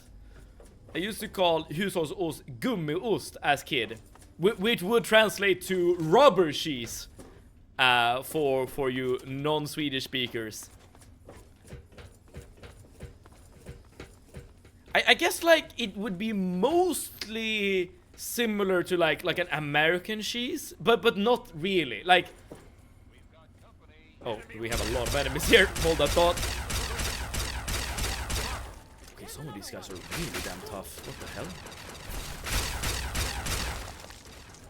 Okay, the enemies with Tesla armor are a bit more dangerous than the other ones. I would like to use some explosives, but I'm kind of afraid of hurting our Brotherhood allies. Or G like in giraffe. or GIF, exactly.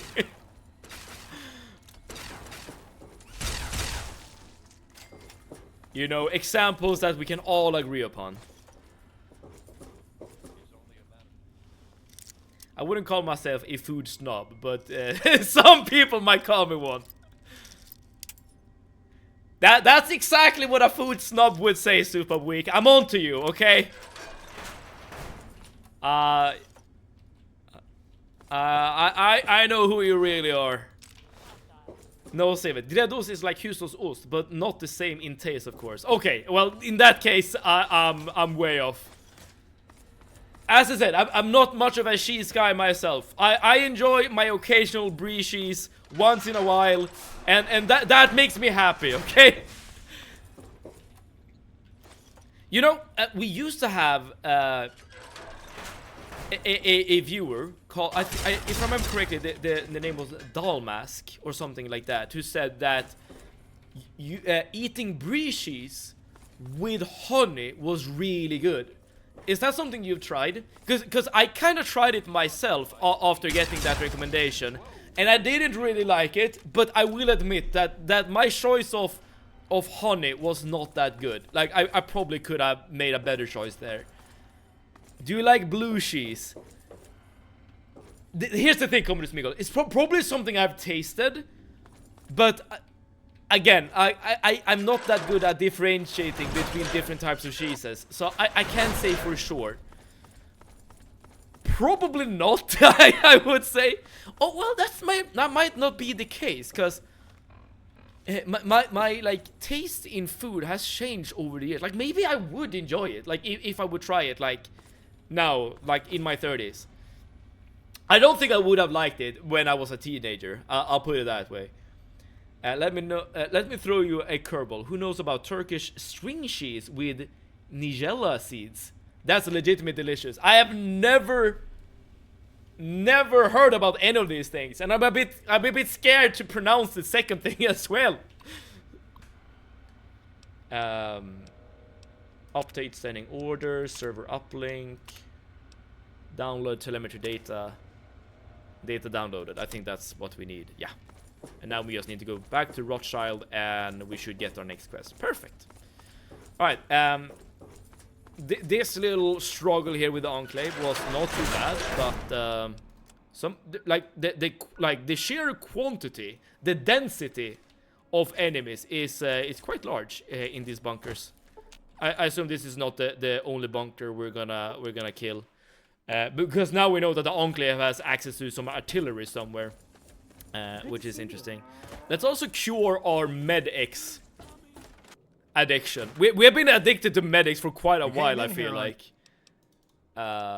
Yes, cure me. Perfect. Seavid just eats and looks happy. That's my motto, yes. I wanted to buy stim packs. There we go. You done?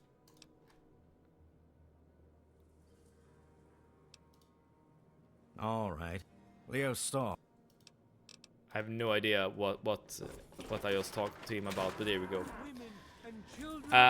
Evening. I mean, I've said it before, but I hate cooking. Like, it's a chore that I despise, which means that I very seldom, well, I force myself to cook like maybe once or twice, maybe even 3 times a week.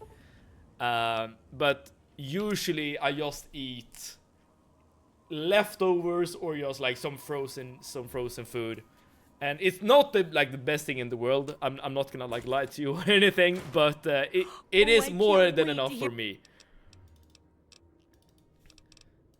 Right, let's repair what we can, and let's just get rid of some things that we have in our inventory. Let's also make sure to buy some ammo. Okay, no ammo for the gauss rifle, I'm afraid. We can probably get rid of the Lincoln repeater because the revolver we're using is way better. The microwave emitter was very annoying to use. I'm gonna get rid of it as well, even if it was kind of good. Normal plasma weaponry we can get rid of as well. I'm not really using the Chinese assault rifle anymore, but I guess we can keep it around just because.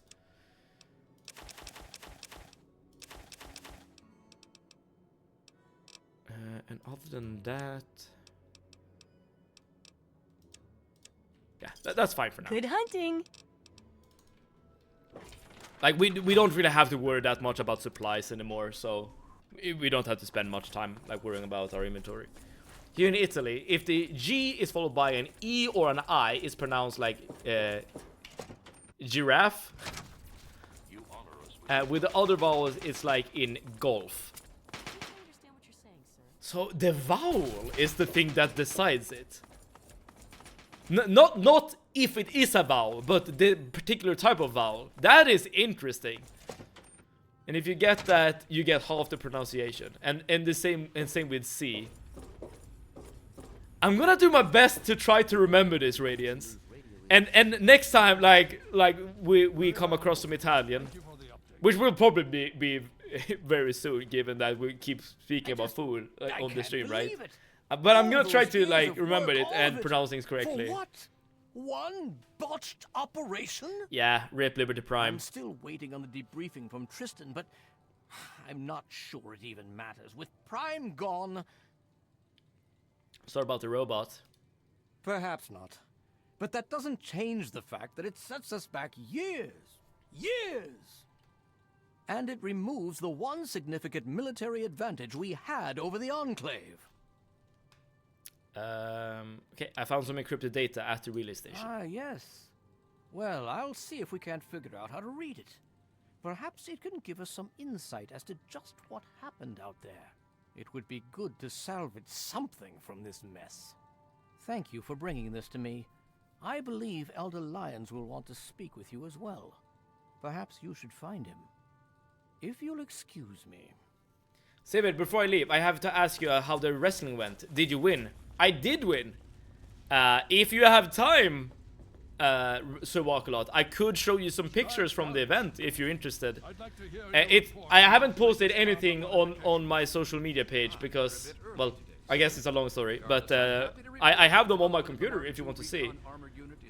And the answer to your question is your nail polish. Wait, the answer to your question is your nail polish. Black? Oh, what do you mean? I'm afraid that there may be Try to say gelato or cereali or garda. So for the last word there, that's the hard G, right? You have your picture. It's time to show us. All right, let me tab out. The game will probably crash, but that's fine.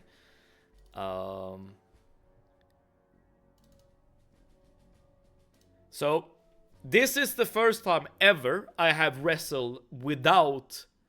You previously said that you only wear that for wrestling. That is true. That I do. This is the first time ever I've wrestled without face paint on. Okay, so you're gonna see me now without face paint in a wrestling setting. All right. So earlier I pronounce it, the CE like sh in cheater. So sheriali.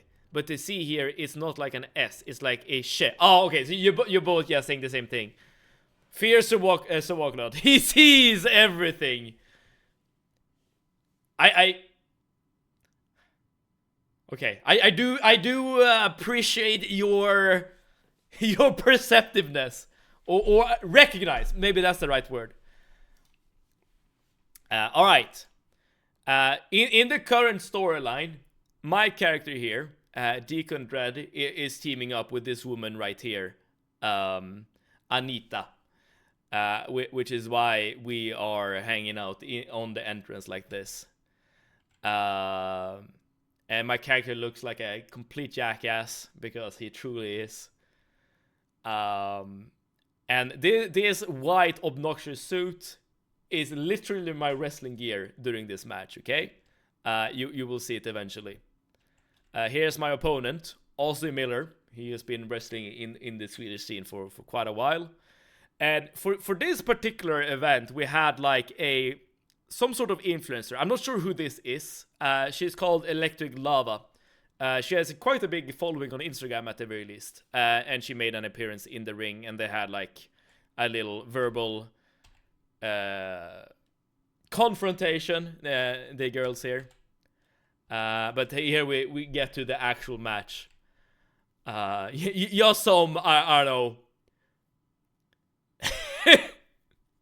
weird pictures of two men bashing each other. At least I'm not half naked this time around. I know that's something you have commented on before, Sir Walkalot. In fact, I'm quite formally dressed, I would say, during this bout. And this is probably my favorite picture from the event. Just me fixing my tie as Austin Miller here is just suffering in the ring. Here we have a cool ass suplex. Get ready for some move here as well. Absolute cinema. Yeah, taking a bulldog, always nice.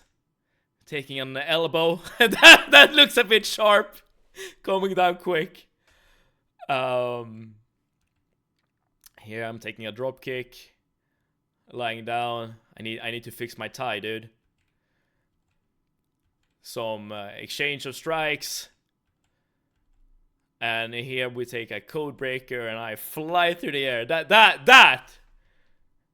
This is a fun face. This is especially with the hair just being standing right up like this. You can see my failing hairline, and you can see just me having a bad day. Do you really feel the pain that much? Yeah, no, not really. There was one move actually that I took that actually hurt me a little bit, which was this move. You don't see it here, but I actually hit the turnbuckle, as in like the corner of the ring. So I'm not falling on my back here. Like I'm falling like on my head and on my legs, I guess. Like my legs will hit the ropes and my head will hit the mat. So that kind of hurt a little bit. But like no lasting permanent damages or anything. So it was all good. Where was I? Yeah, this is very close to the end of the match. And here I'm carrying also Miller here to give him my finish. This is the last move. There we go. Here we have the winner, Deacon Dread, looking like an absolute asshole, which is what he is. But here you go. Some pictures from the event. Yeah, and the game crashed, which I knew it would, but luckily for us, we saved. What did I just come back to? We are doing some wrestling review, but the important part is, I guess, that good old Deacon Dread is the winner of the match. I hope you appreciate that I'm currently being very kind to you with my current comments. But wait. I do appreciate it, Sir Walkalot, but this time around, you cannot use the wrestling or hugging naked men as a criticism of what I'm doing, right? Because I was looking quite dapper in my outfit, I would say. I trust you've spoken with Rothschild. I hope he can make some headway with the data you've recovered. I have spoken to him, yes. With our primary weapon destroyed, we risk losing our momentum and jeopardizing the entire campaign. Oh no. I must admit, I now wonder whether moving ahead with this operation was an error in judgment. This outfit is a departure from your usual costume now. Oh yes. You know, I can show you some pictures from my Instagram so you can see how I usually look like. Because yes, I do not wear a suit normally whilst I'm wrestling, and I usually wear face paint. If you remember, I even had this face paint on for one of the Silksong streams we did. You should have worn a fedora to make the character even more despicable, dude. That would be kind of fun. That would be kind of fun. I don't own a fedora, but if I did, that's something too. Oh, I do own a what's it called? Bowling hat? But that's not quite the same. Silksong final boss. That was yes. You're right. It was actually the final stream of Silksong where we had the face paint on. I was just wondering whether you have seen a psychological help for desiring to engage in this activity. You know, there is something to that comment, so Akalot.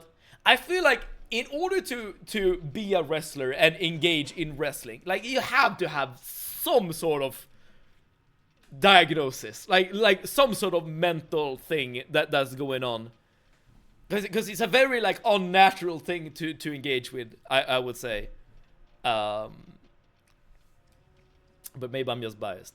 We need a DLC, Team Cherry. Yeah, Silksong, absolute cinema. Yeah, Silksong was so good. Still is so good. It's too late to turn back now. You're right, which is precisely my concern. We have pushed the Enclave, and now it seems they're pushing back, much harder than we expected. If we cannot identify and neutralize this new threat, we have little hope for success. It's already cost us our greatest weapon. We can't back down now. Very true. And to that end, I'd like you to speak with Paladin Tristan.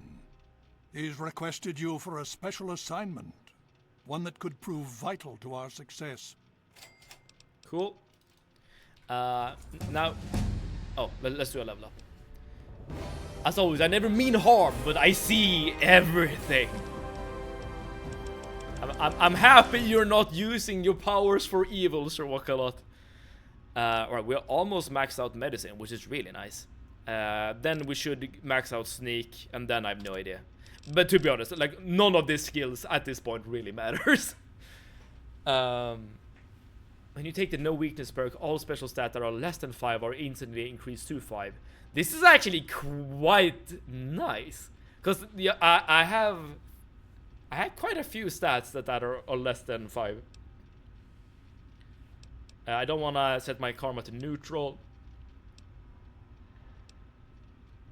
You know what? I'm gonna get the no weaknesses. Or no weakness. Alright, but just because we have already talked a bit about wrestling, let me indulge in self-promotion a bit further and show you some pictures from my Instagram. Just to show you how I usually look like. You can also see this Instagram, I guess, in the description of the stream, or the banner, I should say. You know what? I disagree. Conflict and belligerence are innate to humans. But this isn't conflict, right? Because wrestling is fake, as you all know. Like we're not actually trying to kill each other here, right?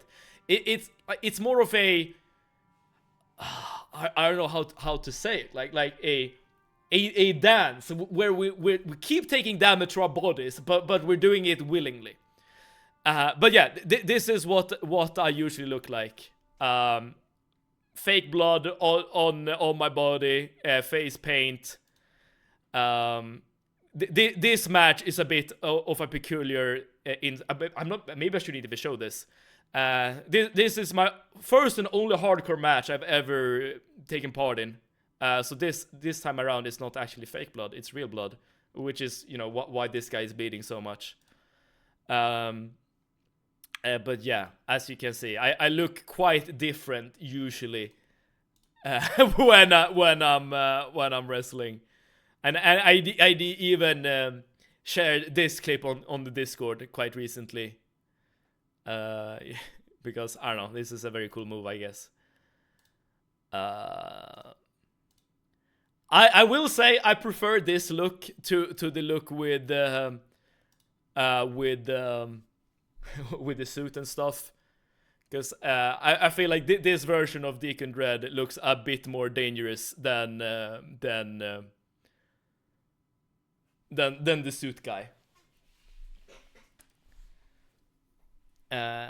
Hey, we're having so much fun developing Sea of Sorrows that will make a standalone game, and back waiting 7 years. That is how Team Radiance or Team Sherry, I mean, is operating. Alright, but I'm not gonna spend too much time just looking at wrestling pictures. But there you go. That is the good and proper Deacon Dread. Very different from the suit and tie Deacon Dread that was part of the show recently. You may join us in the heavens above with me and Zelda. Yeah, more pictures. I'm happy you like it. I like showing them as well. Alright, we're looking for Tristan here. I blame lack of pizza. On a serious note, I don't want to go psychologically deeper. What are you afraid to find, Shawakalot? Let Team Sherry cook. Yes. You know, that is how we know that we're gonna get something good out of Team Sherry, right? Letting them take their time. We'll skip the congratulations and get to work. Yeah, let them cook. You've gotten yourself through some pretty rough spots before. I'm hoping you can do it again. I requested you specifically for this assignment. I think you're well suited for it, and I need someone I can count on. You know the story of the Silk Song developing, right? All I know is that they took their time to actually develop it, and then they basically did a stealth launch of the game. Like no one was really expecting it, but it took so damn long that some people were like questioning if the game was actually gonna release or not. With the setbacks the Brotherhood has suffered, we find ourselves in a difficult position. All our available resources need to be positioned for the inevitable counterattack from the Enclave. At the same time, we believe we may have developed a tool to help our chances of victory. A new robot? But with everyone needed to help defend against the Enclave, we have no one to send on a recovery mission. So, I'm going to have you travel to the Olney Power Works to secure some tech for us. Sure. Silk Song was a DLC for Hollow Knight, and they said the exact same words I said before. Oh, so you're thinking that it could be like a proper sequel, like a third game in the series. That would be incredibly hype if that's true. Holy moly, yes. Hell's Kitchen. I mean, HK can be Hell's Kitchen too. Hopefully you'll be able to find a Tesla coil, an experimental device from before the war. Our scribes needed to complete a little surprise they've been preparing for the Enclave. Tesla coil, okay. Get there, get the coil, and get back as safe. Sure. I have to go. Oh. Need something, friend? The Brotherhood is at your service. Is this the way out? This is not the way out. Speaking of Hollow Knight, Shovel Knight. Ooh, I do know about that game. It's a platformer, right? Shovel Knight. Not something I've ever played myself. But I know that it was kind of well liked back in the day, at the very least. And here we are again, seeing the wild wasteland being, well, wild. Ow, what the hell? Good indie game, very much so. Yeah, I've never heard anything bad about that game. I don't think they're actually thinking of a third game. Just a DLC. True. But it would be kind of cool, you have to admit, Radiant. Like, imagine like another like 60+ hour experience. Randomly remember, say that what are the odds we play To the Moon or Call of Pripyat? Well, as with most things on this stream, it is very dependent on the voting, right? I mean, I keep saying that we will eventually play every single game on the voting list, which is kind of true. But you know, it will take some time to go through every single game that is being suggested. And I know that at least To the Moon has been on the list several times, but it doesn't really get that much traction, right? So based on that fact, I guess it would take a little while before we actually play that game. But I have nothing against it. I mean, we did play The Coffin of Annie and Laylee, which is basically the same type of game, right? Or at least the same genre. The story is, of course, very different. But the gameplay itself is similar. But when it comes to Call of Pripyat, that is a game I am genuinely excited to play myself. It's very similar to Fallout 3 in the way that I am personally invested in playing that game. So if I see an opportunity to actually play it, or if it's like a deal breaker in the votes or something, then I could definitely like make a Sevocracy decision to play the game. But like even so, like it will still like the decision will still have to be based on the votes.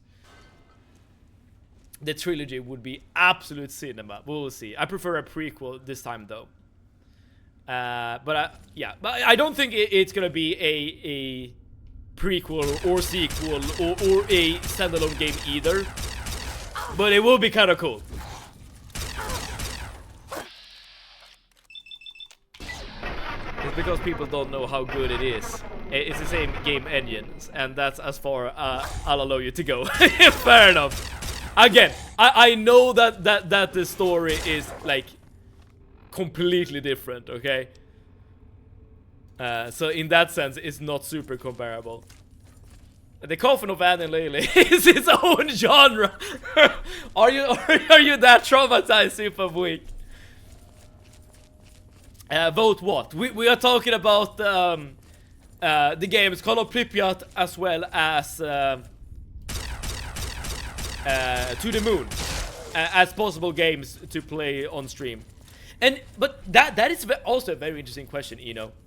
Like sometimes I wonder if I should just use Sevocracy powers in order to override a vote if I know personally like a game is very good. What the? How the hell did you get in here, Smooth Skin? And who are you guys? Like for instance, sometimes I've posted games on the voting list myself. I haven't done it in a while. But those games I posted have not gotten much traction either. Even though I know that the games themselves are really, really good. So yeah, maybe it is necessary to show people the good games, right? I'll go eat dinner. Just some eggs this time. See ya. Remember, consequences, Simon. Divine consequences. Getting a lot of threats today. Or maybe not threats, but reminders of things. Who are you? Hey, I'm Win. This is Kid. We're, well, it's kind of a long story. Are you trapped Only here, thing or? that matters now is that we're trying to steer clear of the death claws on account of not wanting to be lunch meat. Makes sense. Why are you down here? Look, this wasn't how it was supposed to go down. It was a good idea at the time, you know? Figured we'd try and set ourselves up down here. Just like Underworld, only better. Who's gonna bother a bunch of ghouls living underneath Old Olney, right? So, we get down here, we start knocking some walls down. And the next thing you know, we're getting our faces chewed off by death claws. Do whatever you want, but if you pick that game, you know the rule, and so do I. That's a song. Am I gonna get rickrolled?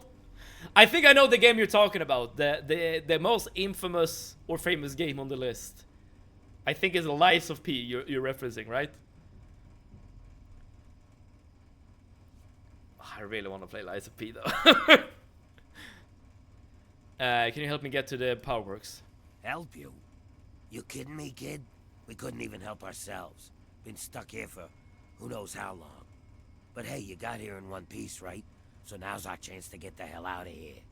You got any brains, you turn right around and go back the way you came. Otherwise, best of luck to you. Alright. Fair enough.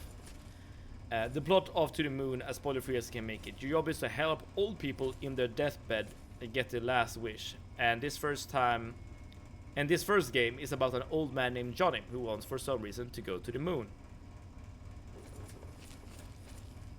Do you actually go to the moon? Or do you just like give him some mushrooms and make him think he goes to the moon? Dude, I didn't even know that there were multiple games in the series. At least that is how I read your message. Is it like every game follows like a new person? It's one of the few games I'll beat people over the head with because it's so good.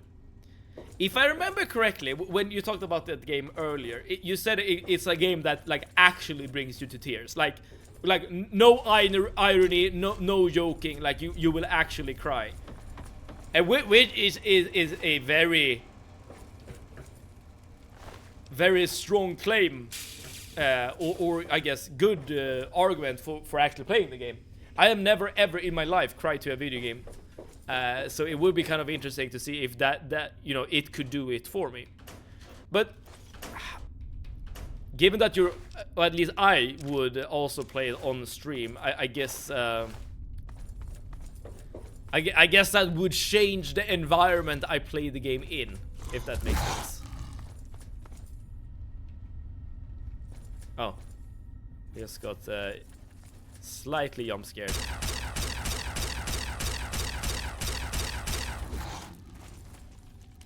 Can someone buy a new freezer for me? Do you not have a freezer, or does your freezer don't work? It's one of the few games it has and still does. There you go. And that is a very interesting again, argument for the game.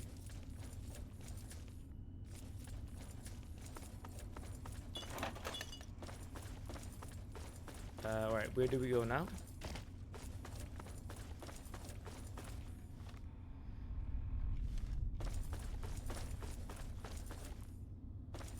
Can you go? No, you cannot go to the right here.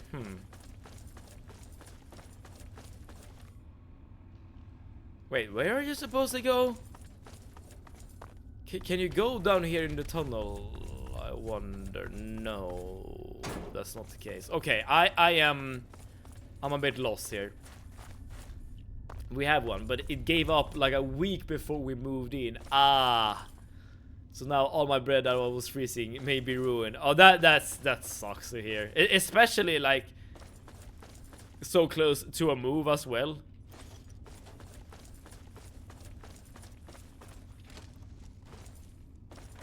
How much bread are you risking right now?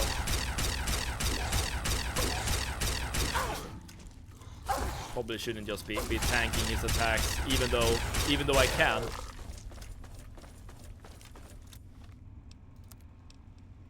Yeah, we still have plenty of stim packs, and with our medicine skill being so high, it's actually healing us for quite a bit.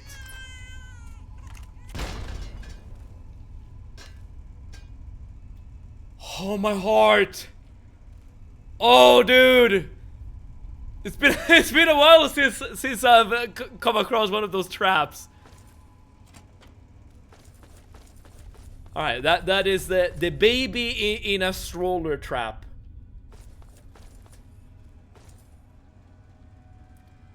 And it's a jungle to find a new one that fits and doesn't cost us our whole house. Yeah. I guess freezers are one of those things that can cost quite a bit.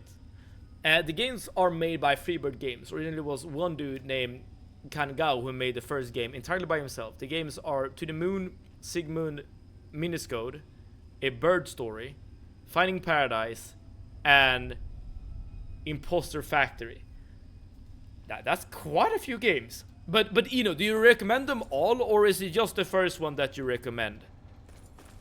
And do all the games like connect to each other, or are they just standalone like experiences? It's like 100 pieces of bread. Damn. Are these like things you have baked yourself? Let's give me that there are two of them. So let's just pop a psycho and let's just go deal some damage.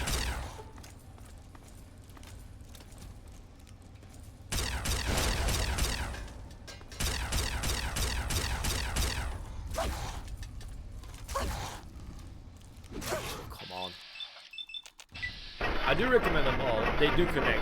And no, they're not all tearjerkers like the first one. Interesting. Does that mean that they are like tackling different genres, like from game to game? Also, let's switch weapons. Let's start using the revolver.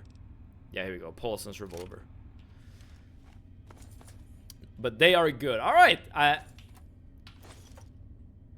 maybe this needs to be one of those things I play off stream, but that would kind of like ruin or go against I don't know the idea behind the recommendation in the first place, right?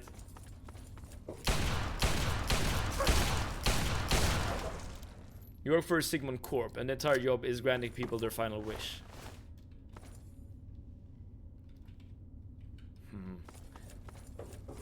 I wonder if it's gonna end with you like granting the wish for yourself, or like granting the wish for you know the head of the corp, or something like that. Everyone has different wishes, right? Sounds a little bit like the premise behind, oh, what is that anime called? Like, I think it's called Death Parade. It's not like one of the super famous ones, but it's one I watched. Well, you're not granting people wishes necessarily. Well, not at all. But you are testing them as they're dying.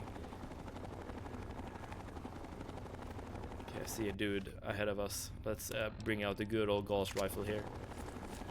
I may have snot in me on the bread from Coop, so I bought 120 ones that are freezed. And how the hell would I... Okay, I'm trying to like figure out how to translate snöt in me. Been obsessing over, maybe? That just missed. Okay, there's a dude behind us.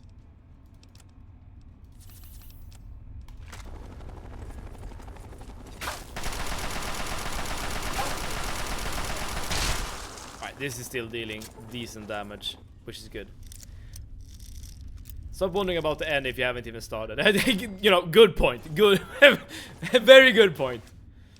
Yeah, I literally have no idea what I'm talking about, given that I haven't played it myself. And I guess I'm just ruining it for myself if I just try to figure out the end already. I said that this dealt good damage. I was lying, because this is being nothing. Been obsessing. That works. Alright, there you go.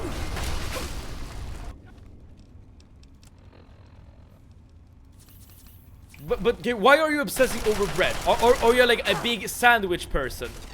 Stress test.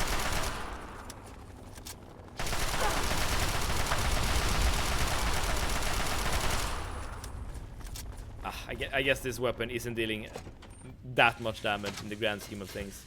You know, at least it's some variety.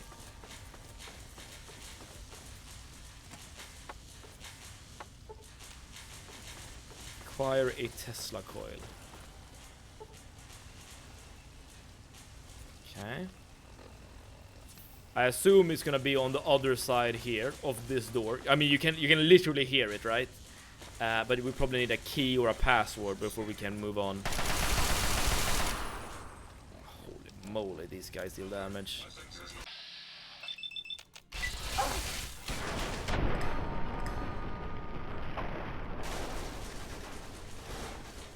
I have no idea how we dealt so much damage there in only one grenade, but I'll take it. I'll take it.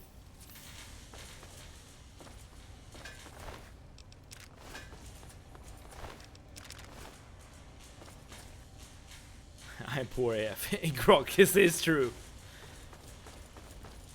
I wonder if you could connect Grok to a Twitch chat. And I wonder if that would be a good idea or not. Could be fun. But might be one of those things that is more trouble than it's worth. I just get these random obsessions, and then I eat that for like 2 months, and then I can't eat it ever again. You know, I am sometimes I'm very similar in what I eat. I tend to not eat that many sandwiches personally. Like, it's just something with me. Like I just don't like, I guess, bread that much. But then once in a while I can like get some craving for bread. And then I eat like nothing but sandwiches for like a little while. And then I just revert back to eating, you know, I guess whatever I ate beforehand. I'm not sure why that happens, but it is interesting.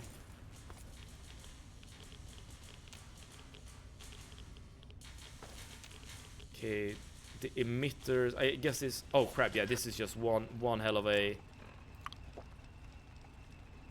radiation trap. Luckily, we have a lot of radaway.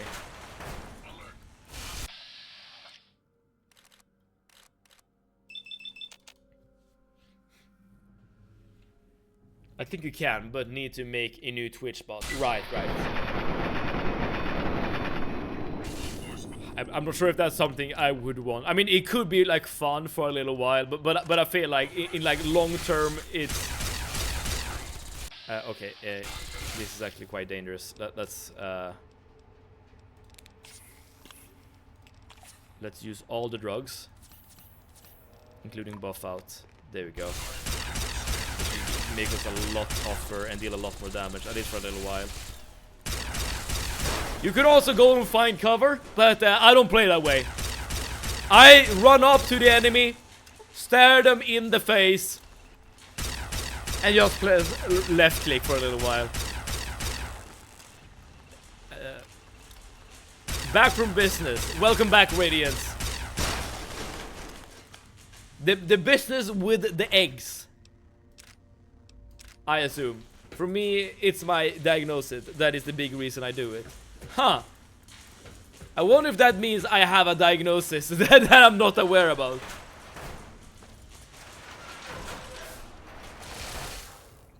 I guess these turrets can be dealt with easily with some AoE damage. Egg business, hell yeah.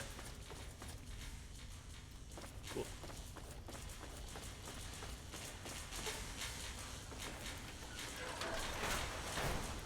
So that opens everything basically. Alright, so this is the Tesla coil. And now somehow we're supposed to bring this back to the Citadel. Oh, I guess we turn it off first. That's probably a good idea. Question is how?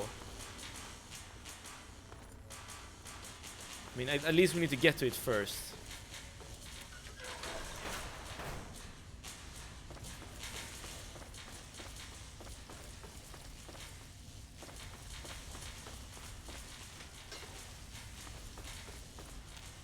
Oh, that is not the right direction.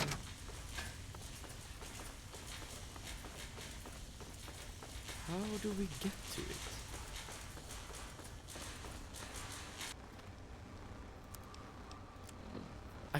The quest only says acquire Tesla coil. I wonder if you can jump down without dying. The answer is yes, even though I would... Oh, there was literally a switch over there. Alright. That's just me being dumb. At least we have like basically infinite HP. So we can basically do whatever we want. There's a lot of research notes here that we can't really... Alien power cells, eh? I wonder what kind of research they were doing here. Given that this kind of technology is not readily available for everyone. Let's also heal up so we don't die. My brother that you know said this the other day, that it would not surprise him if you were one of us. Not in a bad way. I see what you're saying, Stress Test, and you know I wouldn't be surprised either. And I don't think I would be alone in that either. I think that many people probably, I might be overstating my case here, but I think that many people would have some sort of I won't say like mental issue, whatever, but yeah, you know, some sort of diagnosis could probably be made for many people that they're not aware of, given that they just haven't been diagnosed. But I do find myself at least at times like exhibiting behavior that I feel like would be exhibited by other people that have, like, I don't know, ADHD or something like that. But yeah, there's nothing wrong with that at all, right? That's just life.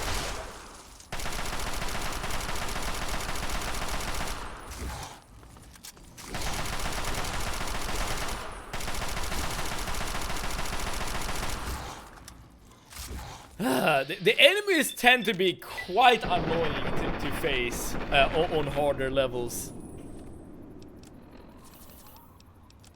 I mean, the game is a bit of a bullet spongy kind of game, like in the best of times, but especially like late game, the enemies tend to just be extremely annoying to kill. You just heard the Ramon Salazar OST is really good. And we did hear it during the boss fight, right? When we played Resident Evil 4. I don't remember exactly the OST during that fight. I probably should listen to it again.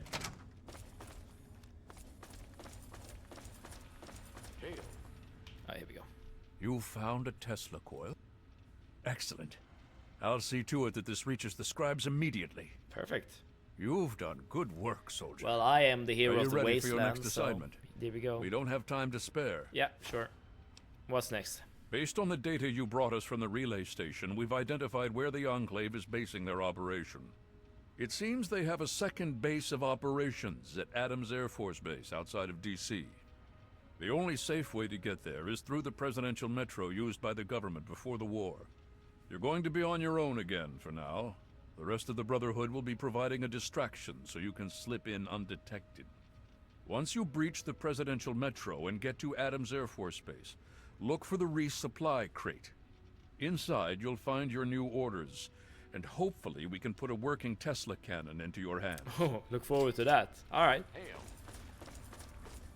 Doesn't sound too bad, but I guess we're gonna find some very annoying enemies to fight here as well. I hope you understand that if I'm saying that I think someone has something like ADHD, I never meant it in a bad way. Often meant it in a positive way. Oh yeah, I am personally not being offended in any way, shape, or form. Absolutely not. Again, like I wouldn't be surprised if like a psychiatrist, let's say a psychiatrist made like a analysis of me or whatever. I wouldn't be surprised if they found something odd.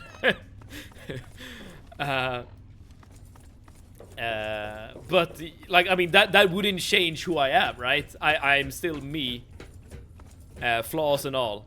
So that well, flaws or perfections, one could say. I don't know. So yeah, I take absolutely no offense. I love how games you literally save the world and NPCs are like, yeah, good job, yes. It is kind of like a dilemma game developers need to like fix whenever they design games, right? They still need to like provide problems for the player, but at the same time they need to come to grips with the fact that the player is basically like the messiah and solves all the problems. It's very similar to Skyrim, right? When you're like wearing full like dragon or Daedric armor and the guards are still like messing with you, right?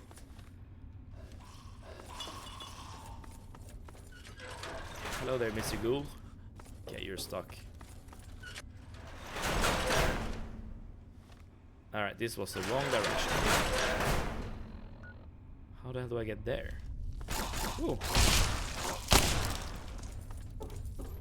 You're still a wonderful, perfect Seva.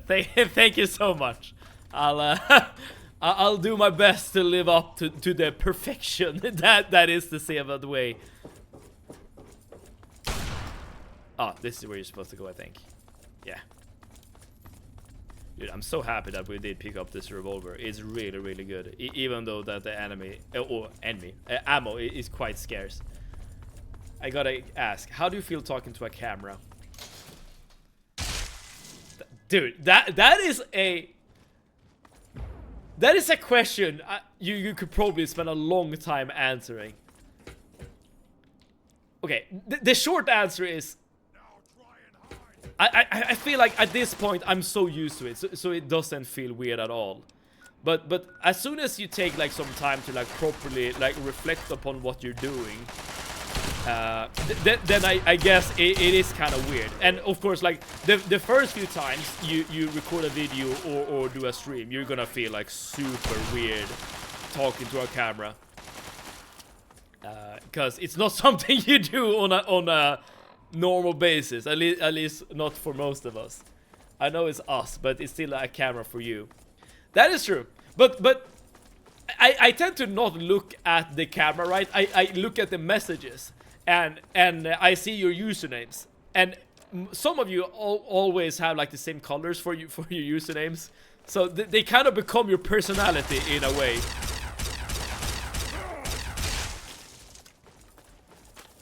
But it is strange, right? Cause someone. If someone would like put up a spy camera in my apartment and look at what I'm doing, I would probably like look like a completely insane person, right? Just sitting here for hours, just talking to myself like this. Clear the area. But I don't know.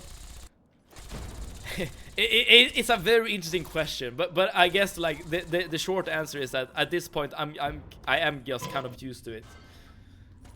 So it doesn't feel strange at all.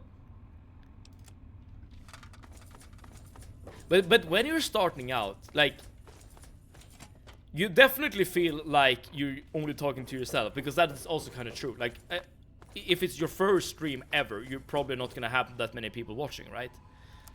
So you are literally talking to yourself, and then your own monologue will need to be like sort of interesting enough to have people actually want to listen to it and interact with it, and then you transform it into something else. Someone who uses chat messages to like bounce ideas and talking points, at least to some degree.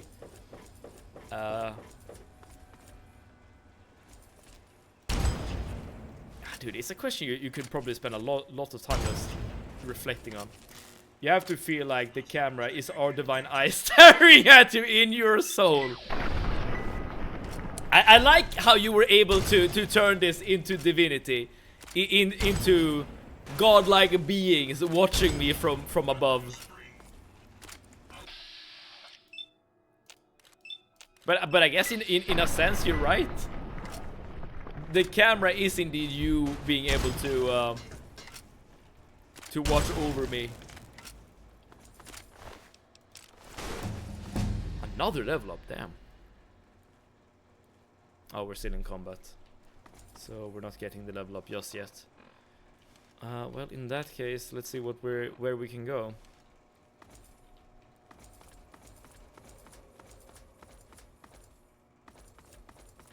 And I guess this is the right way. There's no other ways to go. I'm just staring at Gittan. We have the real, oh crap, the real star of the show right to my left.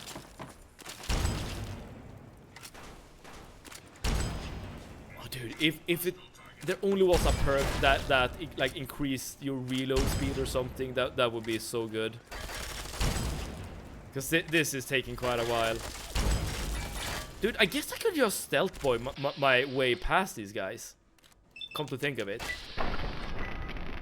Like, I don't need to fight enemies.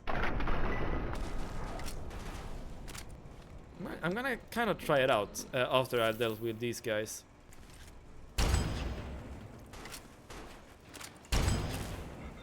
Okay, how do you think you would feel like? I mean, assuming you haven't streamed before or recorded a video before, how do you think you would like go about like talking to essentially yourself as you're streaming or recording something for the first time?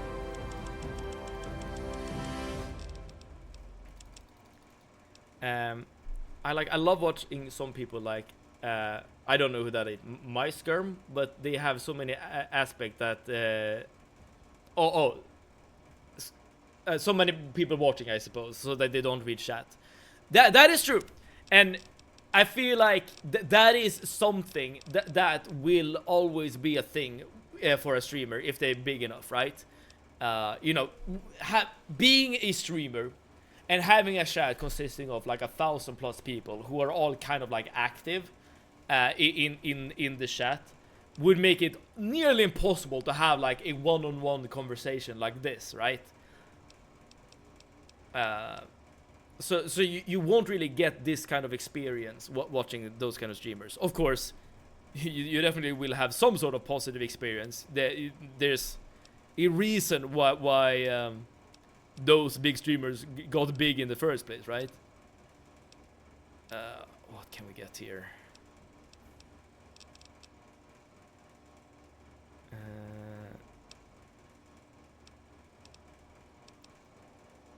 Dude, I have no idea what I want here.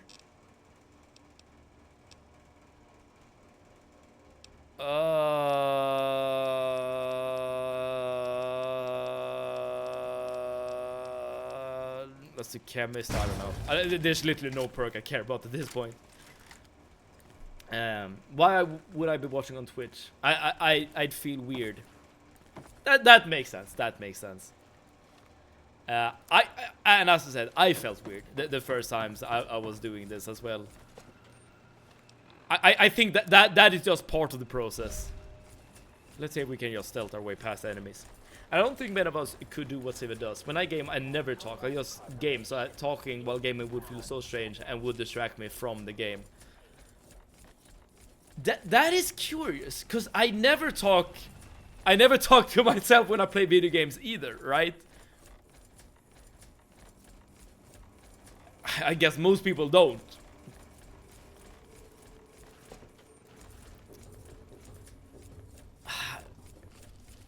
Like I'm not saying that being a streamer is like some super hard job that requires like a very particular skill set or whatever in order to be like properly what you call it, like successful or anything. Like it's not that. I feel like it has more to do with, I guess, the desire to stand in front of a crowd and in front of and to entertain, I suppose. And I feel like, at least for me, that is a desire that is burning quite fiercely in my heart, if I can be, you know, poetic about it. Dude, this was absolutely the play. Imagine having to fight all of those center bots.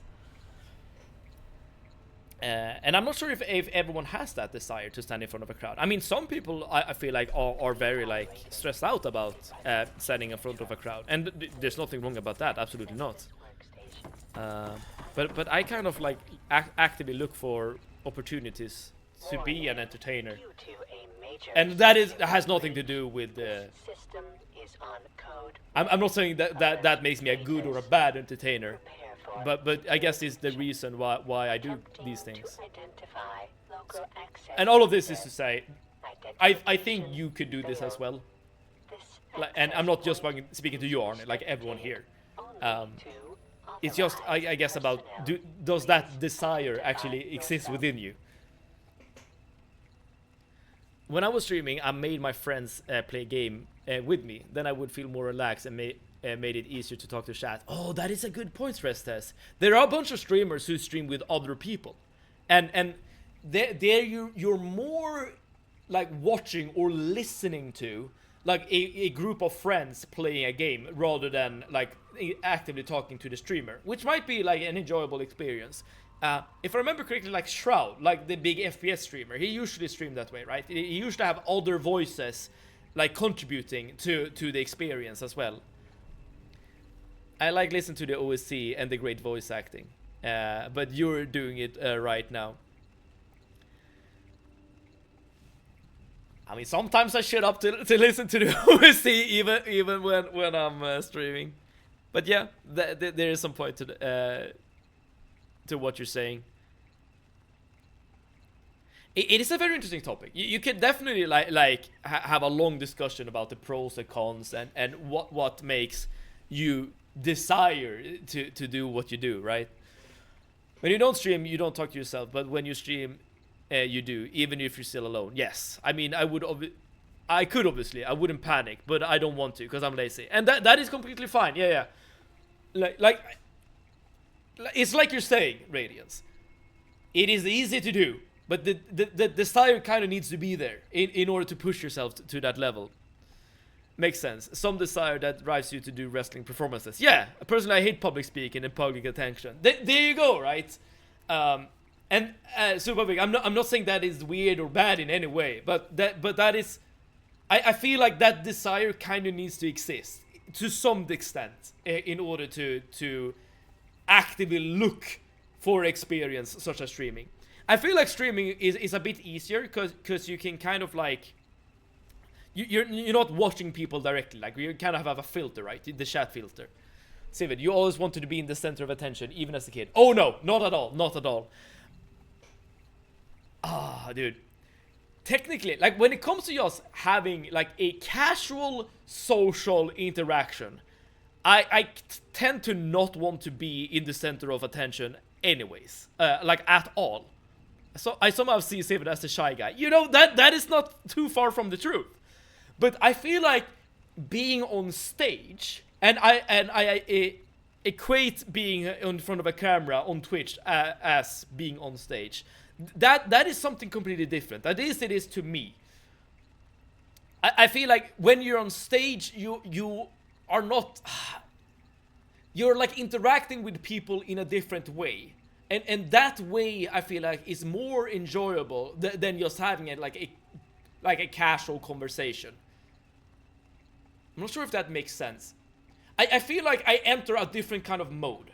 And this is like equivalent when it comes to wrestling. Like you enter like the entertainer mode, if you will. That is very different from when you're just interacting with people normally. And that makes it more enjoyable, I think. SCP-096. I don't know about that as SCP, but I assume it's relevant to the discussion at hand. I hate being in the spotlight, but I love to stream. It was just fun with friends and meeting new people without having to look them in their eyes. So yeah, that's what I'm saying, right? There's like a filter between you and the people. That could make it easier to stream, even though you might, as a person, might not be like the kind of person who likes being in the spotlight, as you put it.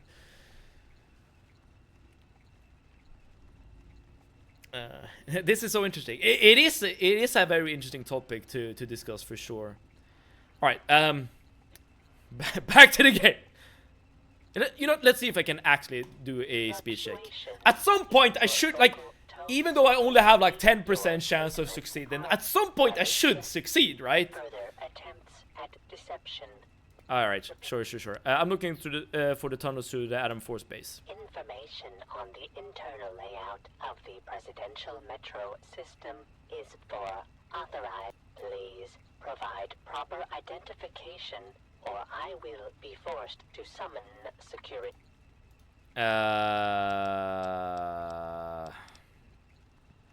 Why does it matter? Unauthorized personnel pose a potential threat. Yeah, I think we're gonna get ambushed, okay? I think Lady in the computer will change a hit squad. Must be identified. I'm just wandering through. This is a cool. Please provide. Yeah. I don't care. Just send your forces. Thank you. Okay, we're facing Mr. Gutsy here. Oh, and turrets in the ceiling. I would not say he was shy, but not the one taking up space from my eyes. I mean, you're in a special situation here that you know me IRL. But I feel like that is kind of an accurate description, yeah.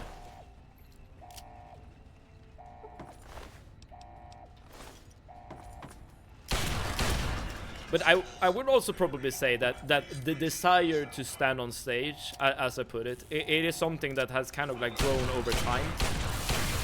Like back when I was in school, for instance, like the most important thing for me at the time was probably school. You know, aside from playing video games and stuff like that. But as I realized that I would not have a career in physics, it was like both sad and eye-opening at the same time, right? Because it made me. It made me. Okay, if at first it was really annoying to not actually be able to pursue the career that you thought you would pursue, but after that initial like sadness washed over you, like you could like kind of start focusing on different aspects of your life that was different from your career or your education or whatever. And I think that was like kind of like a trigger for doing all of these things, like wrestling and streaming and stuff like that. And I don't know, like I guess even like playing things like TTRPGs, I feel like it is a direct consequence of this as well. For those of you who don't know, we're talking about tabletop role-playing games. There you go. And I would love to like to engage in acting or even voice acting if I ever had the opportunity to do so. That would, I think would be really fun. Something I would really enjoy. I was and still are the chill guy who does what he has to do, who doesn't bother anyone and just chills. And yeah, I can relate to that, Radiance. And I assume that you're fine with this, right? You're like, this is who I am, and I'm comfortable in my own skin. I mean, you keep saying that you're inevitable and above us all, so I can only assume that that you enjoy the position you have found yourself in society. Save the philosopher. Yes, we can say that. Fair enough.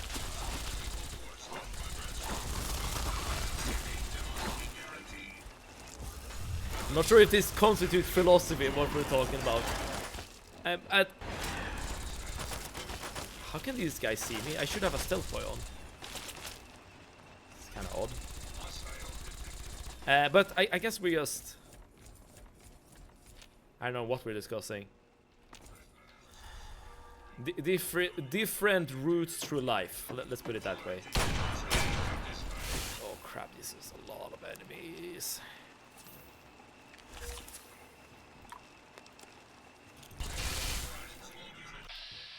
Alright, back to using frag grenades. At least if we're dealing with multiple enemies at the same time, you know, for the AoE damage.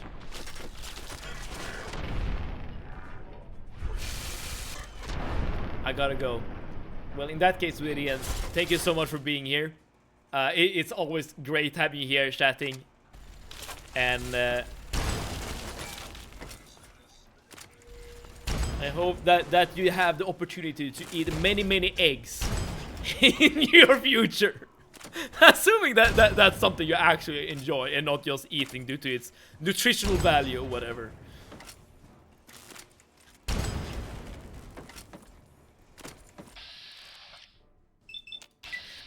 I guess that begs the question. Your god will leave you humans by yourself to try to survive. Farewell. W stream. And W attendance, Radiance. Thank you so much. Oh, here we go. A fuse is required to power the train. Oh, dude, are you serious? Where the hell would I find a fuse?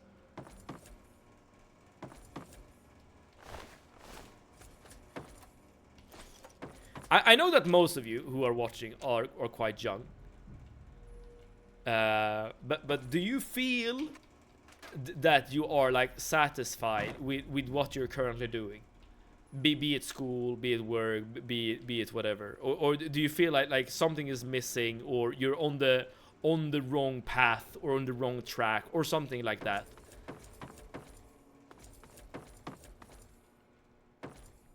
I know, like, if I got that question when I was a teenager, I would probably say that I was totally fine with where I was. But now, like, after the fact, I'm not really ended up where at least I thought my initial trajectory was going. But I'm not like really like considering that to be a bad thing necessarily. But I guess oh, here we go, main fuse. I guess it proves that I was very wrong in my assessment, at least when I was younger. And I'm kind of curious if how people feel about that in this day and age.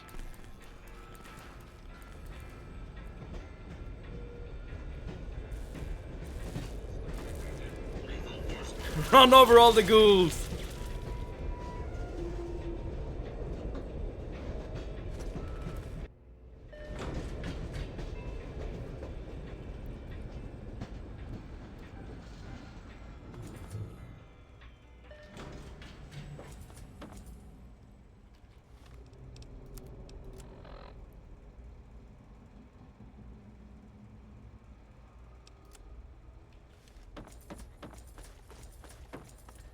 Right.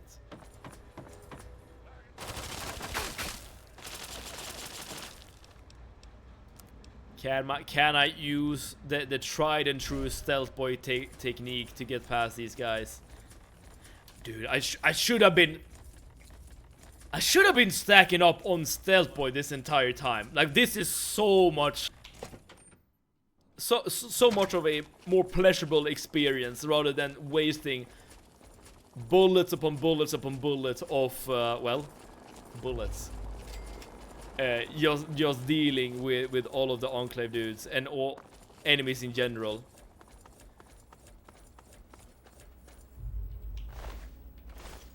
Okay, where to now? Here we have the Tesla cannon. I'm a bit lost in life, but I just moved 3 hours from my hometown, so I think that makes sense. Oh, that definitely makes sense, for sure. Oh, we're in a completely new area.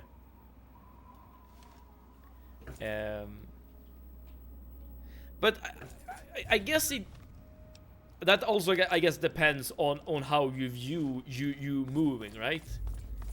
That could just be like, you know, the next step on your journey. But if you feel like you're moving due to like external reasons that you're not control of, then yeah, like feeling lost, I feel like would be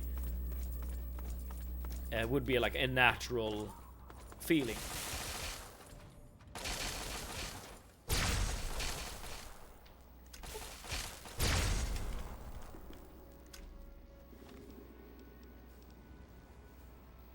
Dude, this weapon seems kind of nice.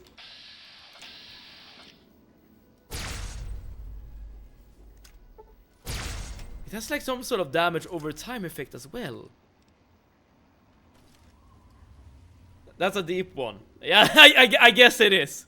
And I wouldn't be surprised if not everyone wants to answer it. Dude, this seems like a very strong weapon. I'm sorry about your eyes, y'all. I'm gonna read the rest of the message, don't you worry. I also ended up doing something very different than I ever thought I would do. And I can't say I'm totally satisfied again. Okay, in terms of income, material comfort, etc. But lacking real fulfillment in work. Oh, that I can completely understand. Like, completely.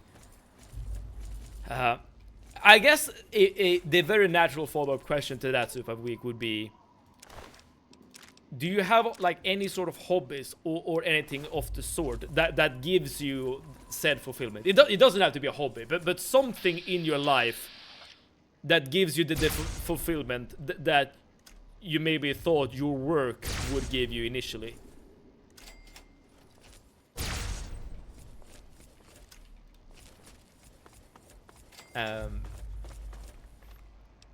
Because I feel like that is a very, I want to say necessary.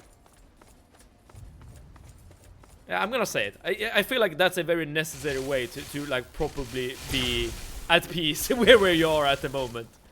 Like if you have an outlet for all your desires in terms of activities and stuff.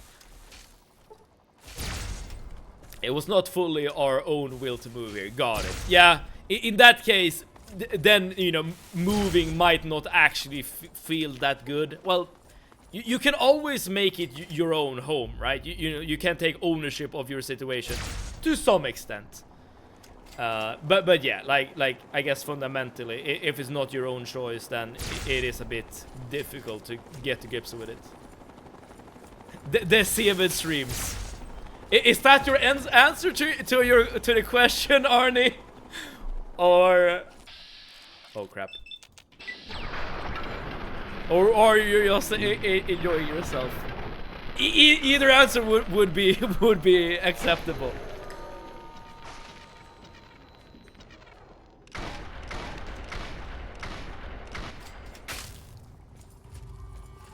Interesting. The Monsieur Stranger was like shooting multiple people.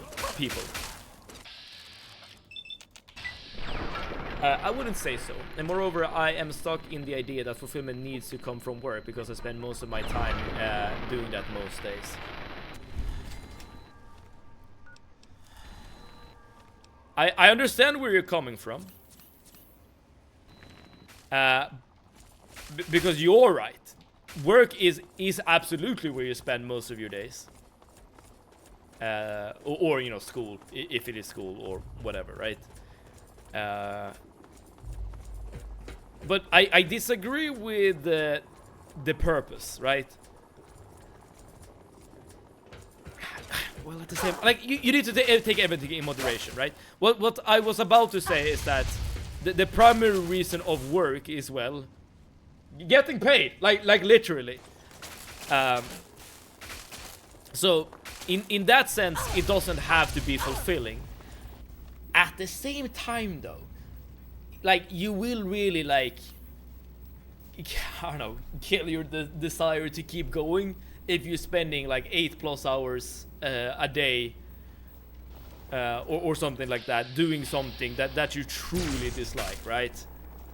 Like even if you do have like fulfillment or whatever from other sources, just the fact that you have to, okay, why can't I can't access, oh there we go. Just the fact that you have to deal with your current predicament on a daily basis might be just too much. But if work is somewhat satisfying, let's say, and you have an outlet somewhere else, I feel like that could also be like a healthy way to deal with things. Because the other end of that spectrum would be you, I guess, following your dreams to become the best soccer player in the world or whatever it might be, right? And that could lead to a situation where you don't have any income, right? And yeah, like even though you might be currently like actively pursuing your current dream or whatever, other aspects of your life might be lacking because of it.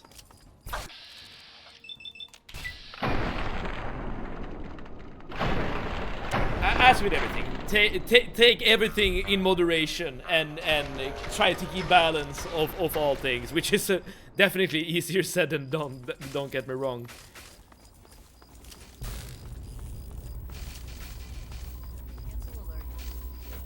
But I guess it is interesting to think about.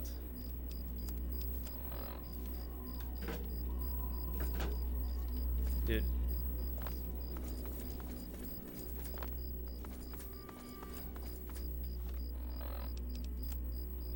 Okay, I wonder how far I am from this location. I feel like we're getting close. But this place is very, very dangerous. Oh, not one of these guys again.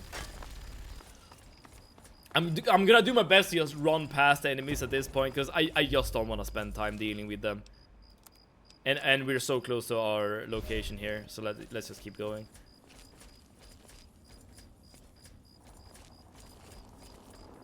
Again, I should have been using stealth boys way more often in this playthrough. The ability to do this without being harassed, it's just, it feels so good.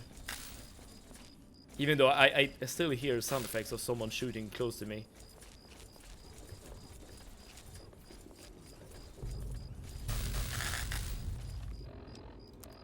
Yeah, this is the place. Adams Air Traffic Control Tower.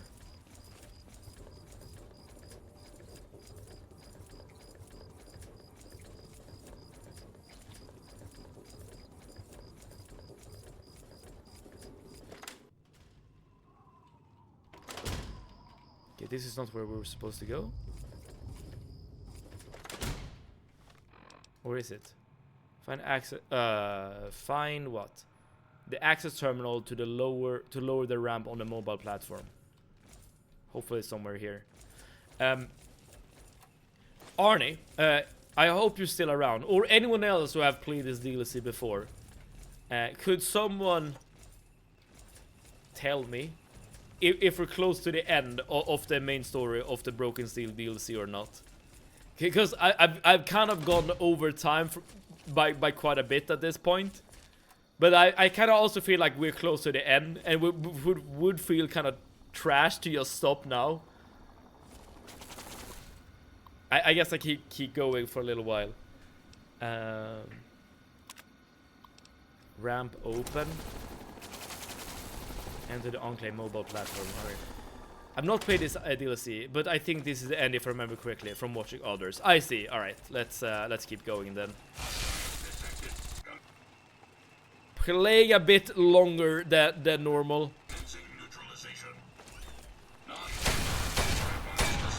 Hopefully that's fine. Oh, dude, all of my weapons kind of need to be repaired at this point. W long streams, yeah. Hopefully I won't feel it tomorrow when I go to the office. But I guess we'll see. It would feel so trash if I were to just end the stream like 30 minutes or I don't know, 10 minutes before the actual end of the DLC. Here we go. Okay, I remember now that we skipped through a bunch of enemies. Okay, our last stealth boy. Here we go. Let's make it like let's make the most of it. Okay, but Arnie, if you haven't played this game, or this DLC, sorry, this DLC, how would you rate it compared to the other DLCs? Do you rate it based on what you have seen?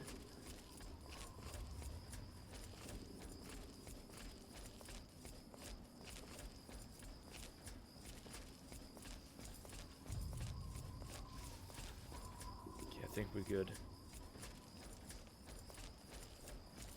And I'm running kind of low on ammo for the revolver as well. Something to bear in mind.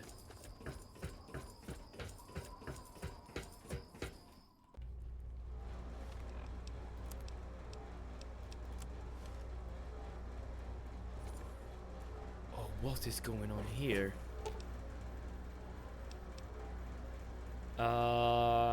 Time charge. We have enough explosives to do this. I think this DLC extends the base game, which is fine. But I wouldn't call it my favorite. The pit and point lookout, definitely my faves. Fair enough. And I guess you weren't here for the entirety of the point lookout DLC, but I would be very, very curious to hear your opinion about that DLC and why that is one of your favorites.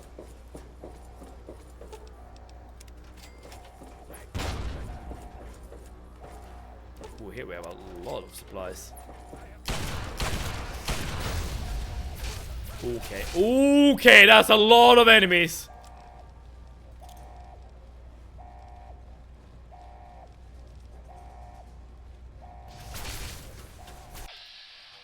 All right, these grenades will have to like do a lot of heavy lifting. I feel extra spoiled. Oh, that's great. That's great. I fear though that the risk of going like or streaming outside of your normal schedule is that like some people or some watcher will probably like not be able to see or to follow like the end of the stream, because I assume that most people that watch the stream also have like a what's it called, a daily routine, let's say, that just happens to like coincide with the streaming schedule as well.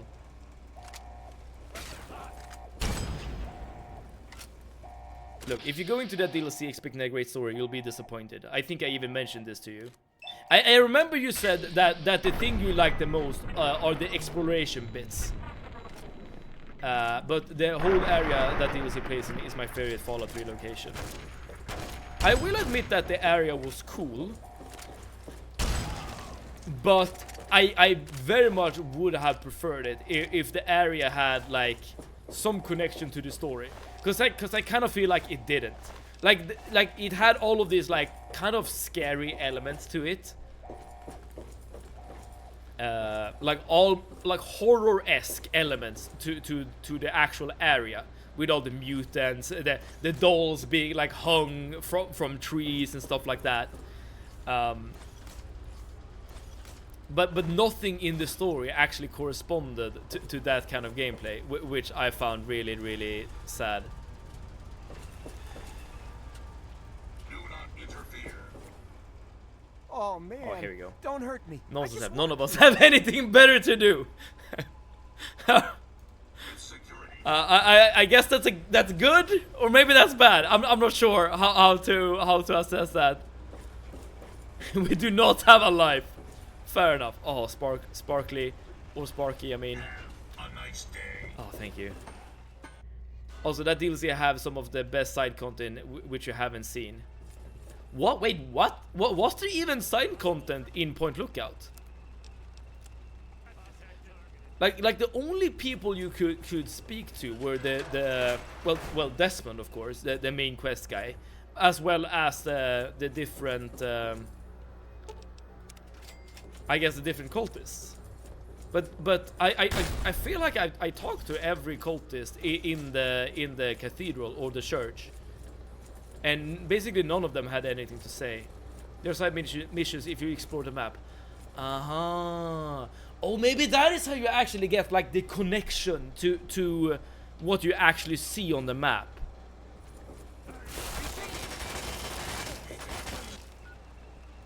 Okay, I'm doing something stupid now.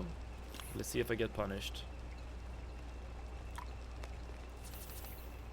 This strat is called running past all the enemies. There you go.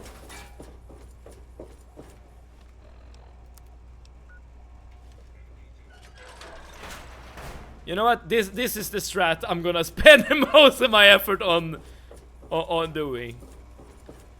Running past enemies. Dude, I kind of wish that there was like an athletic skill in this game so you could increase your running speed to launch pad. I assume this is where I need to go. The side missions are way better than the main story. Oh, dude. Oh, I can't open this. I probably need a key or something.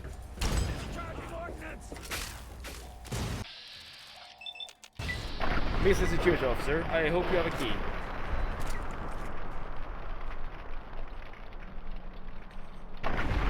Maybe there would be a point of me like leveling up my key card. My what's it called? Lockpicking skill. No, that's still not it. Interesting.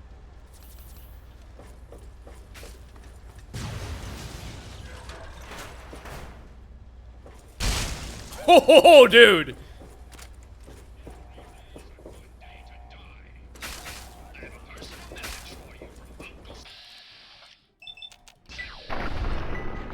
I probably should look at the armor that these guys are wearing, because this is not the normal Enclave armor, right?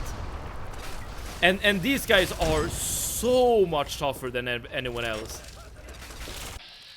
Oh, I'm kind of getting bogged down. Oh, I don't have that many grenades though. Okay, I'm gonna use a very cool strat called running away whilst placing mines. Fall back.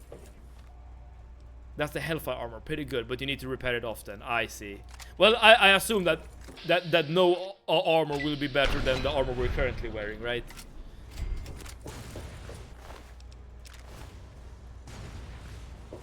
But there should be some way of getting like a key card or a key.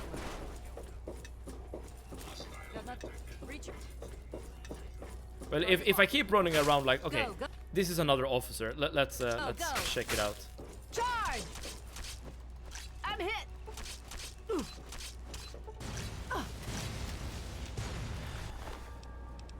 High clearance keycard. I mean, that should count for something, right?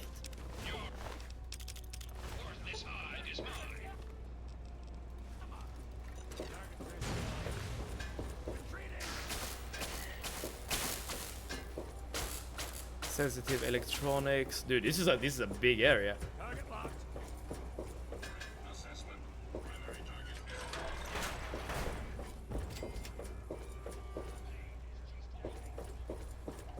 Okay, let's think about this logically, because I obviously need to use an orbital strike to kill the platform, and the only way I can see where you could use an orbital strike is on the outside, and the quest is directing us towards the launch pad. The only issue is that we don't have enough lockpicking seal to actually unlock the damn thing. So there should be someone with a key somewhere, right?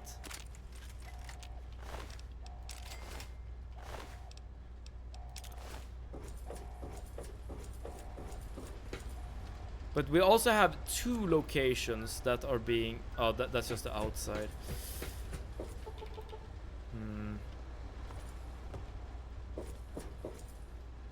There's nothing down here.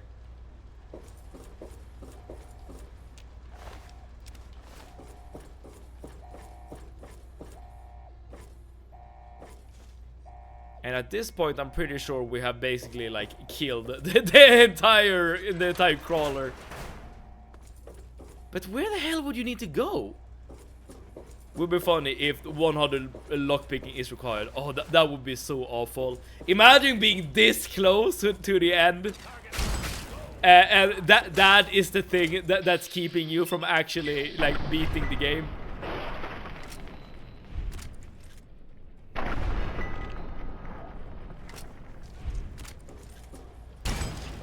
Oh, come on. Commencing attack.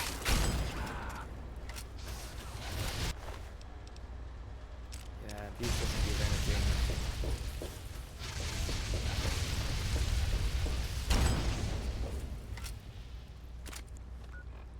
Imagine not operating lockpicking in an RPG. Dude, if I would have played this game on my own, lockpicking would absolutely be one of my like main skills. But like I was kind of like making my build on the assumption that lockpicking is not necessary to actually beat the game, or the skill lockpicking rather. But maybe you know, given that this is the last DLC, maybe they just assume that you would have 100% lockpicking at this point. And my husband has been cute and fixed my computer so I can play some games again. Oh, that's awesome! But it's on the wrong table with the wrong chair. Wait, so your inability to play video games is this purely like an ergonomic issue we're talking about? Because I feel like you could make adjustments, like bring like a pillow to your chair or something like that. Retreating. Scope's clean. Someone's on the other side here.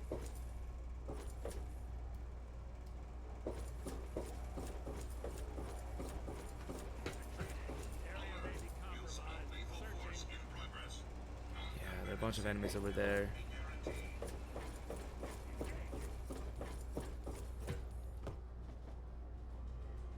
Dude, if anyone has any idea of where to go, please let me know. We can workshop this together, maybe. Okay, this will just free a death cloud. I feel like that's a bad idea. But at the same time, I literally have no idea where else to go. So let's just do it.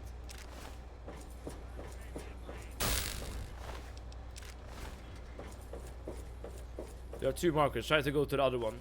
That should just lead me back to where I came from, though. I can't use the terminals. But I guess I could try. I mean, I have nothing else to nothing else to do. All right. So that other marker is this one at the very bottom here.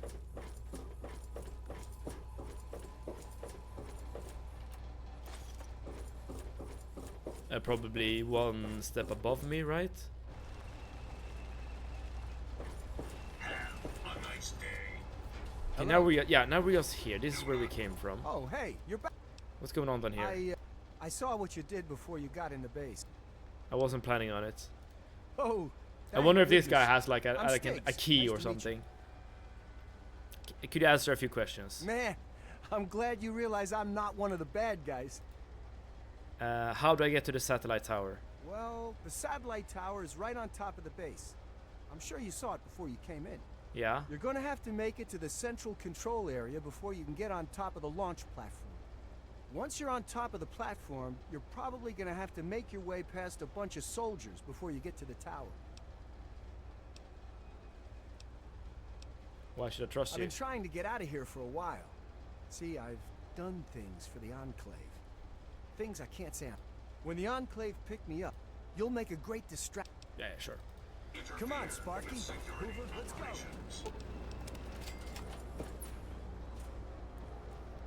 See, the table has boxes on the underside that makes it impossible to put the legs under the table. Okay, so you have to like sit on your knees or something. And my table that I'm using is sitting right next to me now. Oh, that they used to be using. I see what you're saying.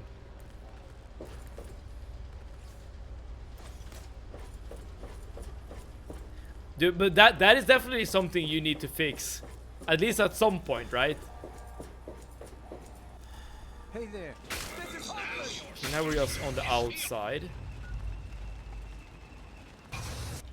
Oh, I think the other marker is directing me directly towards the satellite control tower or whatever it's called.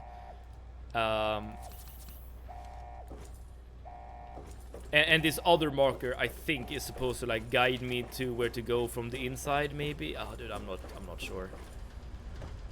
And this chair, I got an old one that is for kids. I'm a fat woman. My chair is on the floor for some reason. All right. I'm not gonna make any assumptions of what happened. I'm gonna assume it was a poorly made chair, okay? Armory. Dude, I couldn't read what the other thing said.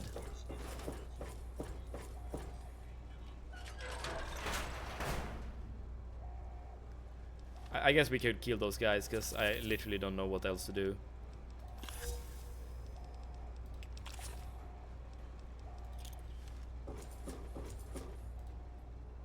Thinking Moldy is helping me fix it soon. Alright, that is good. At least the problem is actively being worked on.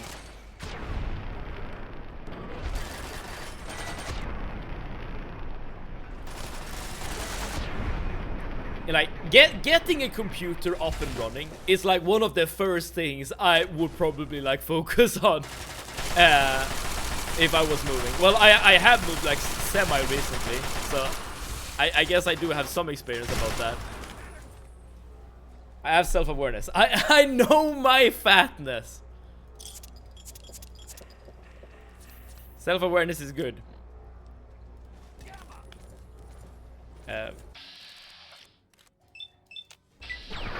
I haven't seen you in a while, so I honestly can't say if I agree or not, but I don't remember you being, well, large back when I saw you. Did you just move here before you started streaming again? Oh yes, moving was definitely like a necessary component to get back to streaming.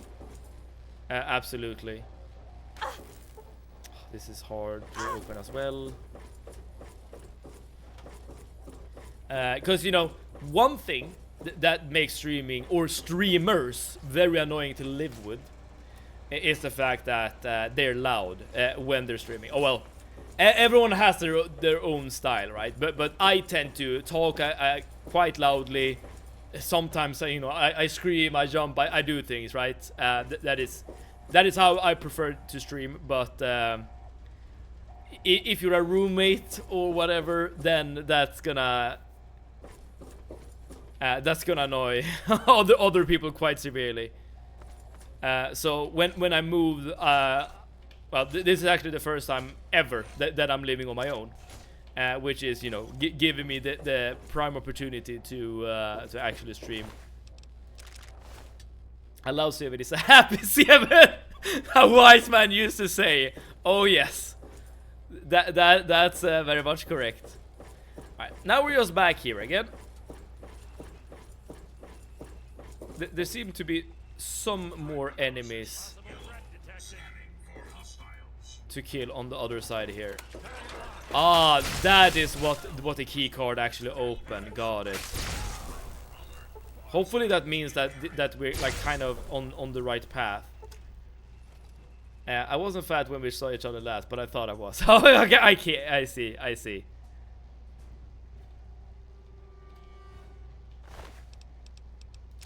But there's nothing wrong with being big. Assuming, I guess, you know, it's not causing like health issues, I suppose. Oh, here we go. Unlock everything. Unlock absolutely everything. All right, so that is how you proceed. Got it. All right, now we can head back outside. So sorry about that delay. But to my defense, this is the first time I'm playing through this DLC, so I had no idea where to go. Dude, I should be using the plasma cannon, or Tesla cannon rather, way more often. It's super strong. I only wished that I had more skills in big weapons or big guns, because I feel like I'm not using this weapon to its full potential at the moment. Most girls think that they're fat even when they're not. That's just a girl thing to do. That is something I remember from back in the day as well. And there is some truth to that, you know, beauty standards being what they are and all.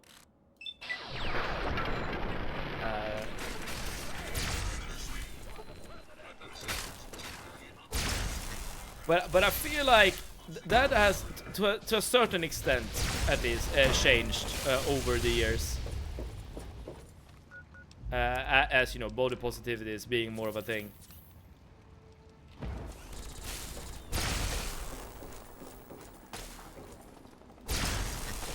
This is not where to go. But I wonder if you can, like... Can these guys just stop? You might have noticed that I'm like not really worrying about killing the enemies at this point. I'm just trying to get through.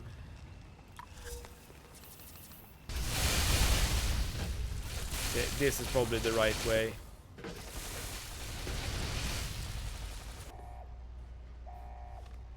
Oh, this is just another way to get to the outside, it seems. Oh crap.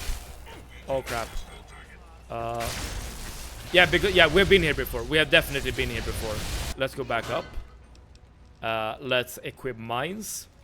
Let's just keep dropping these bad boys as we're running around trying to figure out where to go.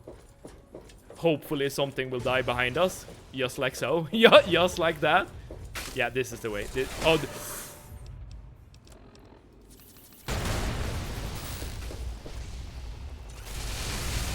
Ah, dude, I'm just trying to bring up my Pip-Boy. The game is not allowing me to bring up my Pip. There we go. Okay, I am going through my equipment quite rapidly here. Nothing is a good thing or anything. It's a thing. I get mad at myself when I see pictures of myself when I was young, because my body was good. And I thought I was a meatball. You definitely wasn't a meatball. At this rate, we're gonna run out of stim packs real fast. You're right. You're very right about that. Is it inside here, maybe? How the hell do I get inside here? Oh, here we go.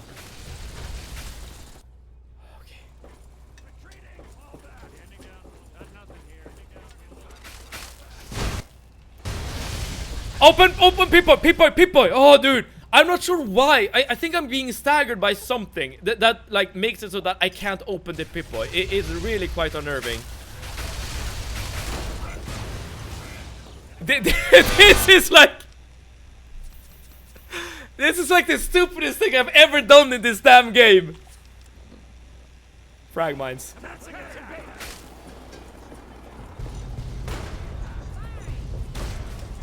Satellite uplink. Here we go.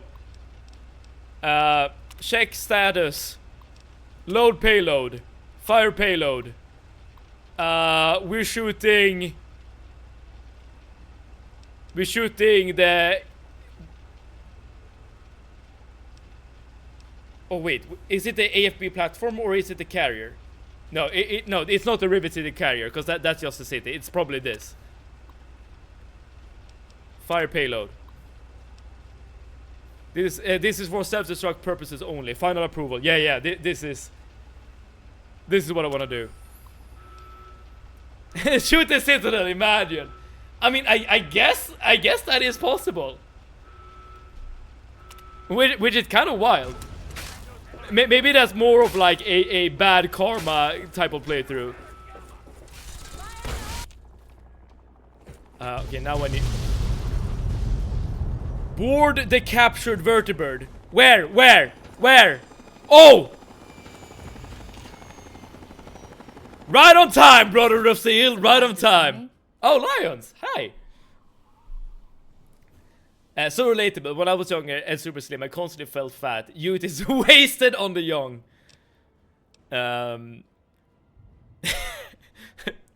This is such a mean thing to say, but I kind of want to say it due to the fun factor. Still got that annoying sense of humor, huh? Ah, there we go. Doesn't matter. You've done one hell of an outstanding job out here, soldier. Thank you, Lions. Now it's my turn. It's my pleasure to order your ass onto the vertibird before this whole place gets blown to hell. Sure thing. Yes, ma'am. Quickly, just get on board before those missiles level this place.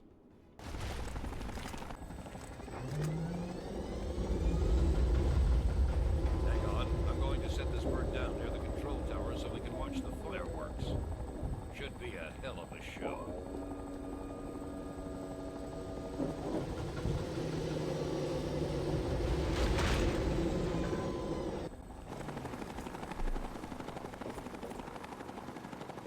Let's see the fireworks then. Here we go.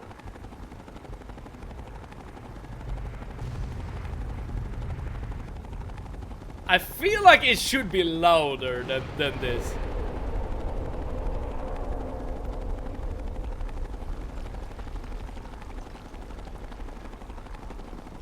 '07, every single Enclave soldier, officer, or whatever working on that carrier. But that means that the final, I guess, threat has been dealt with? Move! Get on the vertibird! I guess that's that. Strap yourself in. We're headed back to the Citadel. Elder Lyons wants to speak to you when we touch down. Don't worry about the remainder of the Enclave forces. We'll mop up the rest. Sure. I have to say, I've noticed that Gen Z boys are becoming more dysphoric as well, thinking they're too fat or not muscular enough. I guess the gender gap is closing. You're right about that. And you're also right about, you know, Gen Z boys being more dysphoric. I mean, the looks maxing like subculture couldn't even exist if you know that wasn't, you know, a prevalent enough thing among the youth. At the battle for Project Purity, you proved yourself. And any doubt that I had about you dissipated on that day. Now with the Enclave in ruins, and with you to thank for it, I'm almost at a complete loss for words.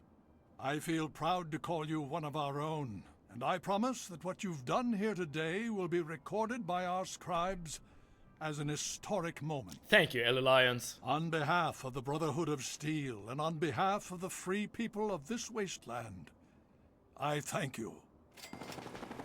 I am super curious to know what would happen if you fire at the Citadel.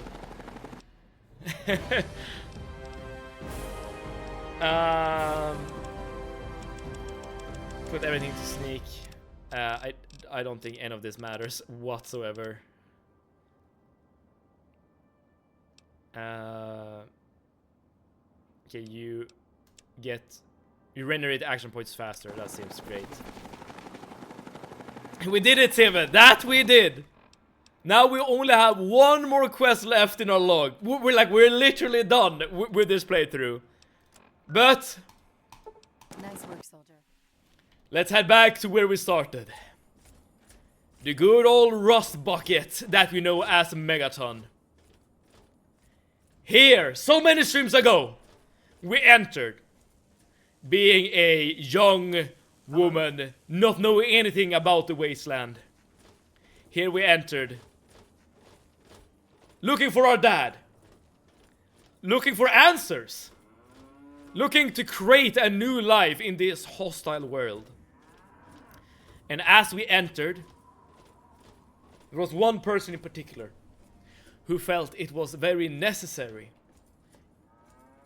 to help people such as myself, people who are new to the wasteland. In fact, she even decided to make a book that people could read so that they too could survive the wasteland.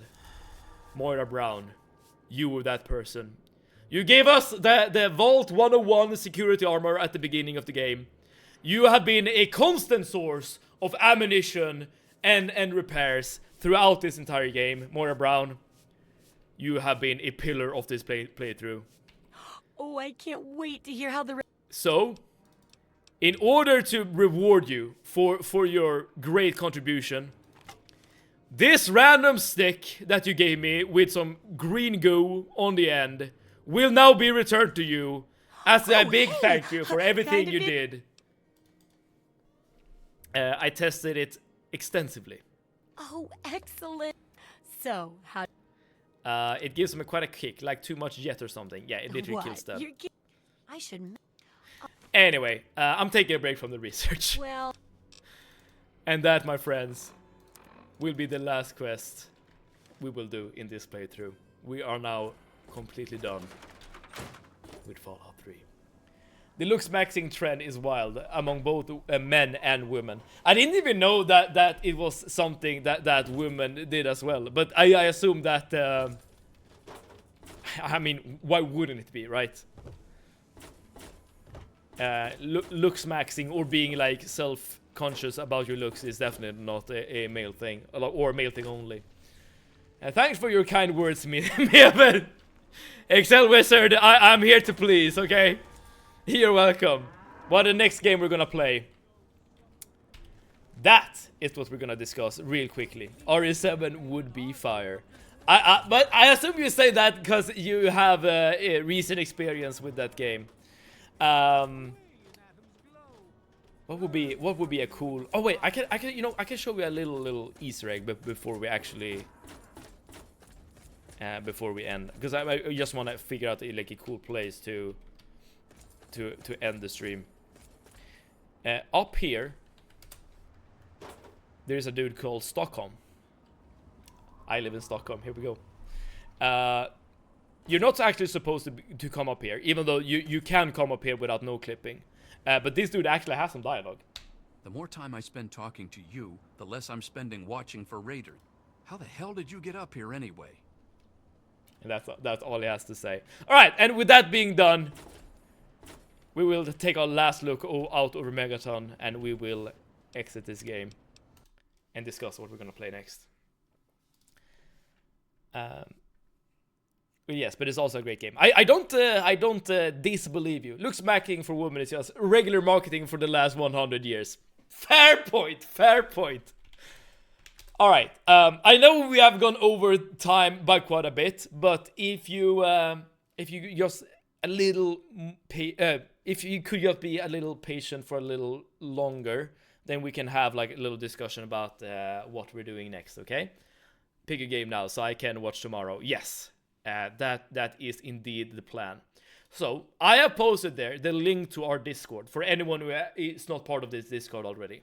It's completely optional if you want to join, but if you do get access to this voting list right here, where you can vote or upvote or downvote on games that you want to see or don't want to see played on stream.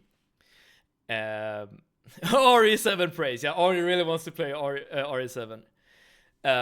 So if you want to influence the game we're playing tomorrow, because we are indeed streaming tomorrow as well, Usually I take a stream break between games, but I've already like taken too many days off streaming this week, so we're gonna play tomorrow already, the new game. Oh, that means I have to decide on the game in like a couple of hours, because I need to sleep soon, and I'm gonna be at the office tomorrow, so I will need to install the game like very, very soon. This is also one of the reasons why I usually... Dude, it would almost be better if I did take a stream day off. But whatever. It is what it is.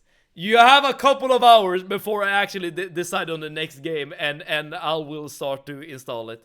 But this is the place to vote if you do decide to vote on a game to play. On the Vote Here channel. W extra long stream, W playthrough, W excellent game, W symmetric process, W all those things. Sleep, what is sleep? It is something no one gets enough of these days. Alright, but let's have a little look through the games that are currently on the list, so we can have a little look. Like Pragmata is the game I added, I think yesterday, or even like earlier today, and it's already getting some traction on the list. Having more upvotes and downvotes. Then we have StarCraft, Bioshock, 8 AM. We have Lies of Penguin, that is doing quite well. Who suggested Pragmata? I think it was Radiance. But Radiance didn't want to play it himself, which was kind of funny. Resident Evil 2 is doing quite well. Resident Evil Revelation. Resident Evil 7 is not doing that well, unfortunately, Arne. At least not currently. What's your preference currently? Oh, that is a great question. I'm gonna have a little look around Super Week, and then I'll say what I would prefer to play. Dark Souls is doing quite well. Well, dude, we have so many games. Red Dead Redemption is doing quite well. Sekiro is doing really well. Doom 2 is doing quite well. Of course, Lies of P. Rayman Origins, and then we're at the start. Oh, okay, which game would I like to play of all of these games? I don't know that much about Pragmata, so I can't really like say anything good or bad about this game. I don't know what this game is all about. Like maybe this is like the best game of the bunch. And we recently played Resident Evil. Oh, Fear and Hunger. Now this is a game I would definitely be interested in playing. I think this is a game I would probably rage at though. So maybe that's not a good idea. I would be down to play like some sort of horror game as well. I know that Subliminal has had like very bad reviews, but you know, a horror game like in general would be something to play. And I know that Resident Evil 7 is more of a horror game compared to the other Resident Evil games. I mean, we have Bandit, for example. Lucid Blocks looks really interesting as well. I'm not sure if this is necessarily a game for me, but it's very interesting looking. And I know that Red Dead Redemption has had like great reviews in the past. So this is probably a game that is very enjoyable as well. Even though I generally don't play Rockstar games. Oh, Sekiro. Oh, dude, this game is the only FromSoft game I've never played and that I have access to. Because I have not played like Demon Souls either, but I don't own a PS5, so there's that. And I haven't played like the older games. But I feel like this is a good game that I'm not good at, if that makes sense. RE7 is complete opposite of RE4. RE7 is a horror game. Just saying. Alright, fair enough. I would be down to playing RE7. How about you ignore the vote for one game? I mean, I could, but okay, here's the thing. If I did ignore the vote for one game, the game that I would play would be Baldur's Gate 3. Like for sure. And that's not even on the list. It was on the list a bit earlier, and it didn't get much traction, so I removed it. I'm definitely gonna pick something from the list. I'm like 100% sure gonna pick something from the list. This I can guarantee.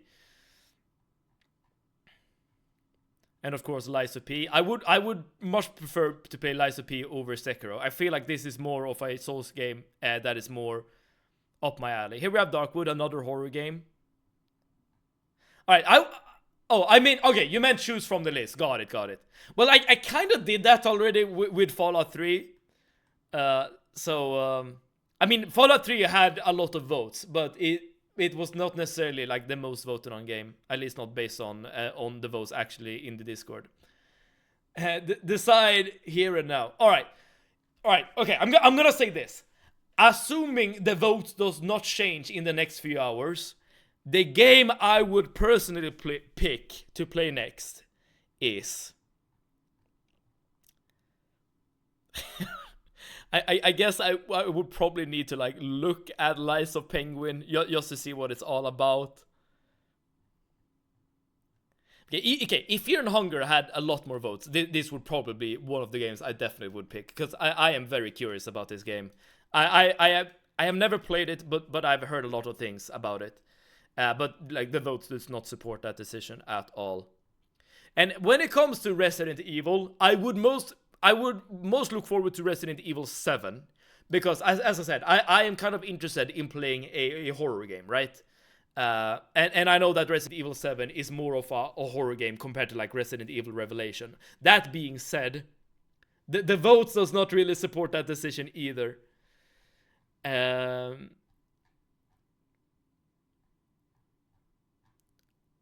And Doom has a lot of votes going for it, but I'm not really feeling like a classical Doom game. At least not now. I guess this is also a horror game, Little Nightmares. It might be time to pull the trigger on Lies of P, actually. I would say this. Based on the votes and everything, the games I would pick, if nothing changes here, is probably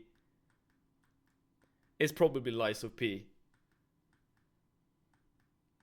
But we have a few more hours to actually make the decision. So, all that being said, I just unfollowed. Oh no. Oh, I wonder why Lies of P is such a controversial game.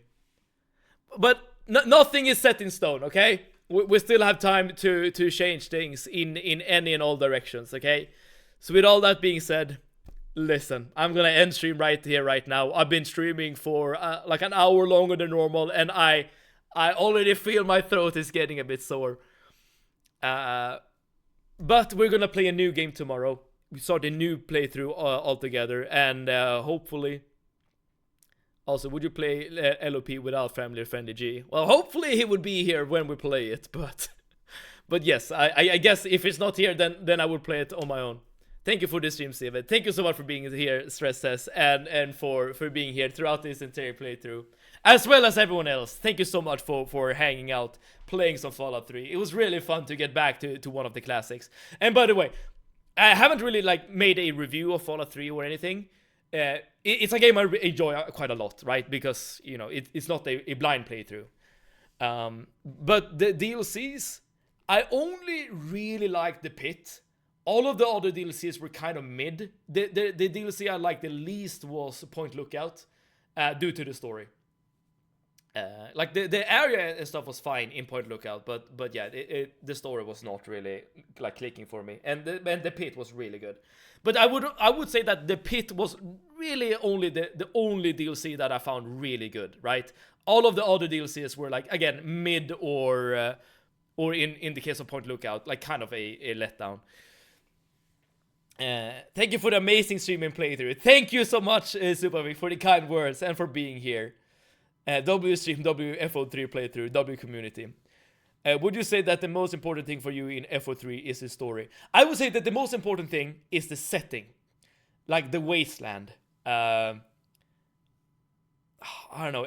All the craziness that you can find in Fallout. That is absolutely the most important thing. But the setting is usually coming to life when you're either exploring the game or interacting with different kind of quests, right? So the story is very important. But I would say that the story is just an important aspect of the setting, which is the most important thing. All right, now I've been japping for way too long. What happened to your neck? Wait, are you talking about this? I'm not seeing anything weird with my neck. I'm not sure. I have no idea what this is, to be honest. I have no idea whatsoever. But listen, we're ending stream right here, right now. We're starting a new stream tomorrow, a new game, based on the voting here in the list. We have a few more hours if you want to vote. If you want to change this, because we're streaming tomorrow. Well, I'm not taking a day off, which means that we don't have much time to actually like take the time to properly, I don't know, digest the message that this playthrough is over or whatever. But with all that being said, we're streaming tomorrow, starting at 6 p.m. Central European Summer Time. Drop a follow if you want to be notified when we go live tomorrow with a brand new playthrough. Thank you everyone for being part of this Fallout 3 playthrough. It was really, really fun. As I said, getting back to one of the classics. Hopefully, we'll play something fun tomorrow. And with all that being said, thank you all for being here. Wherever you're in the world, I hope you're doing good. I hope you're having a great time. And I hope that we together can have some more great times, create some more new cool memories, play some cool games, stream some streams. And with all that being said,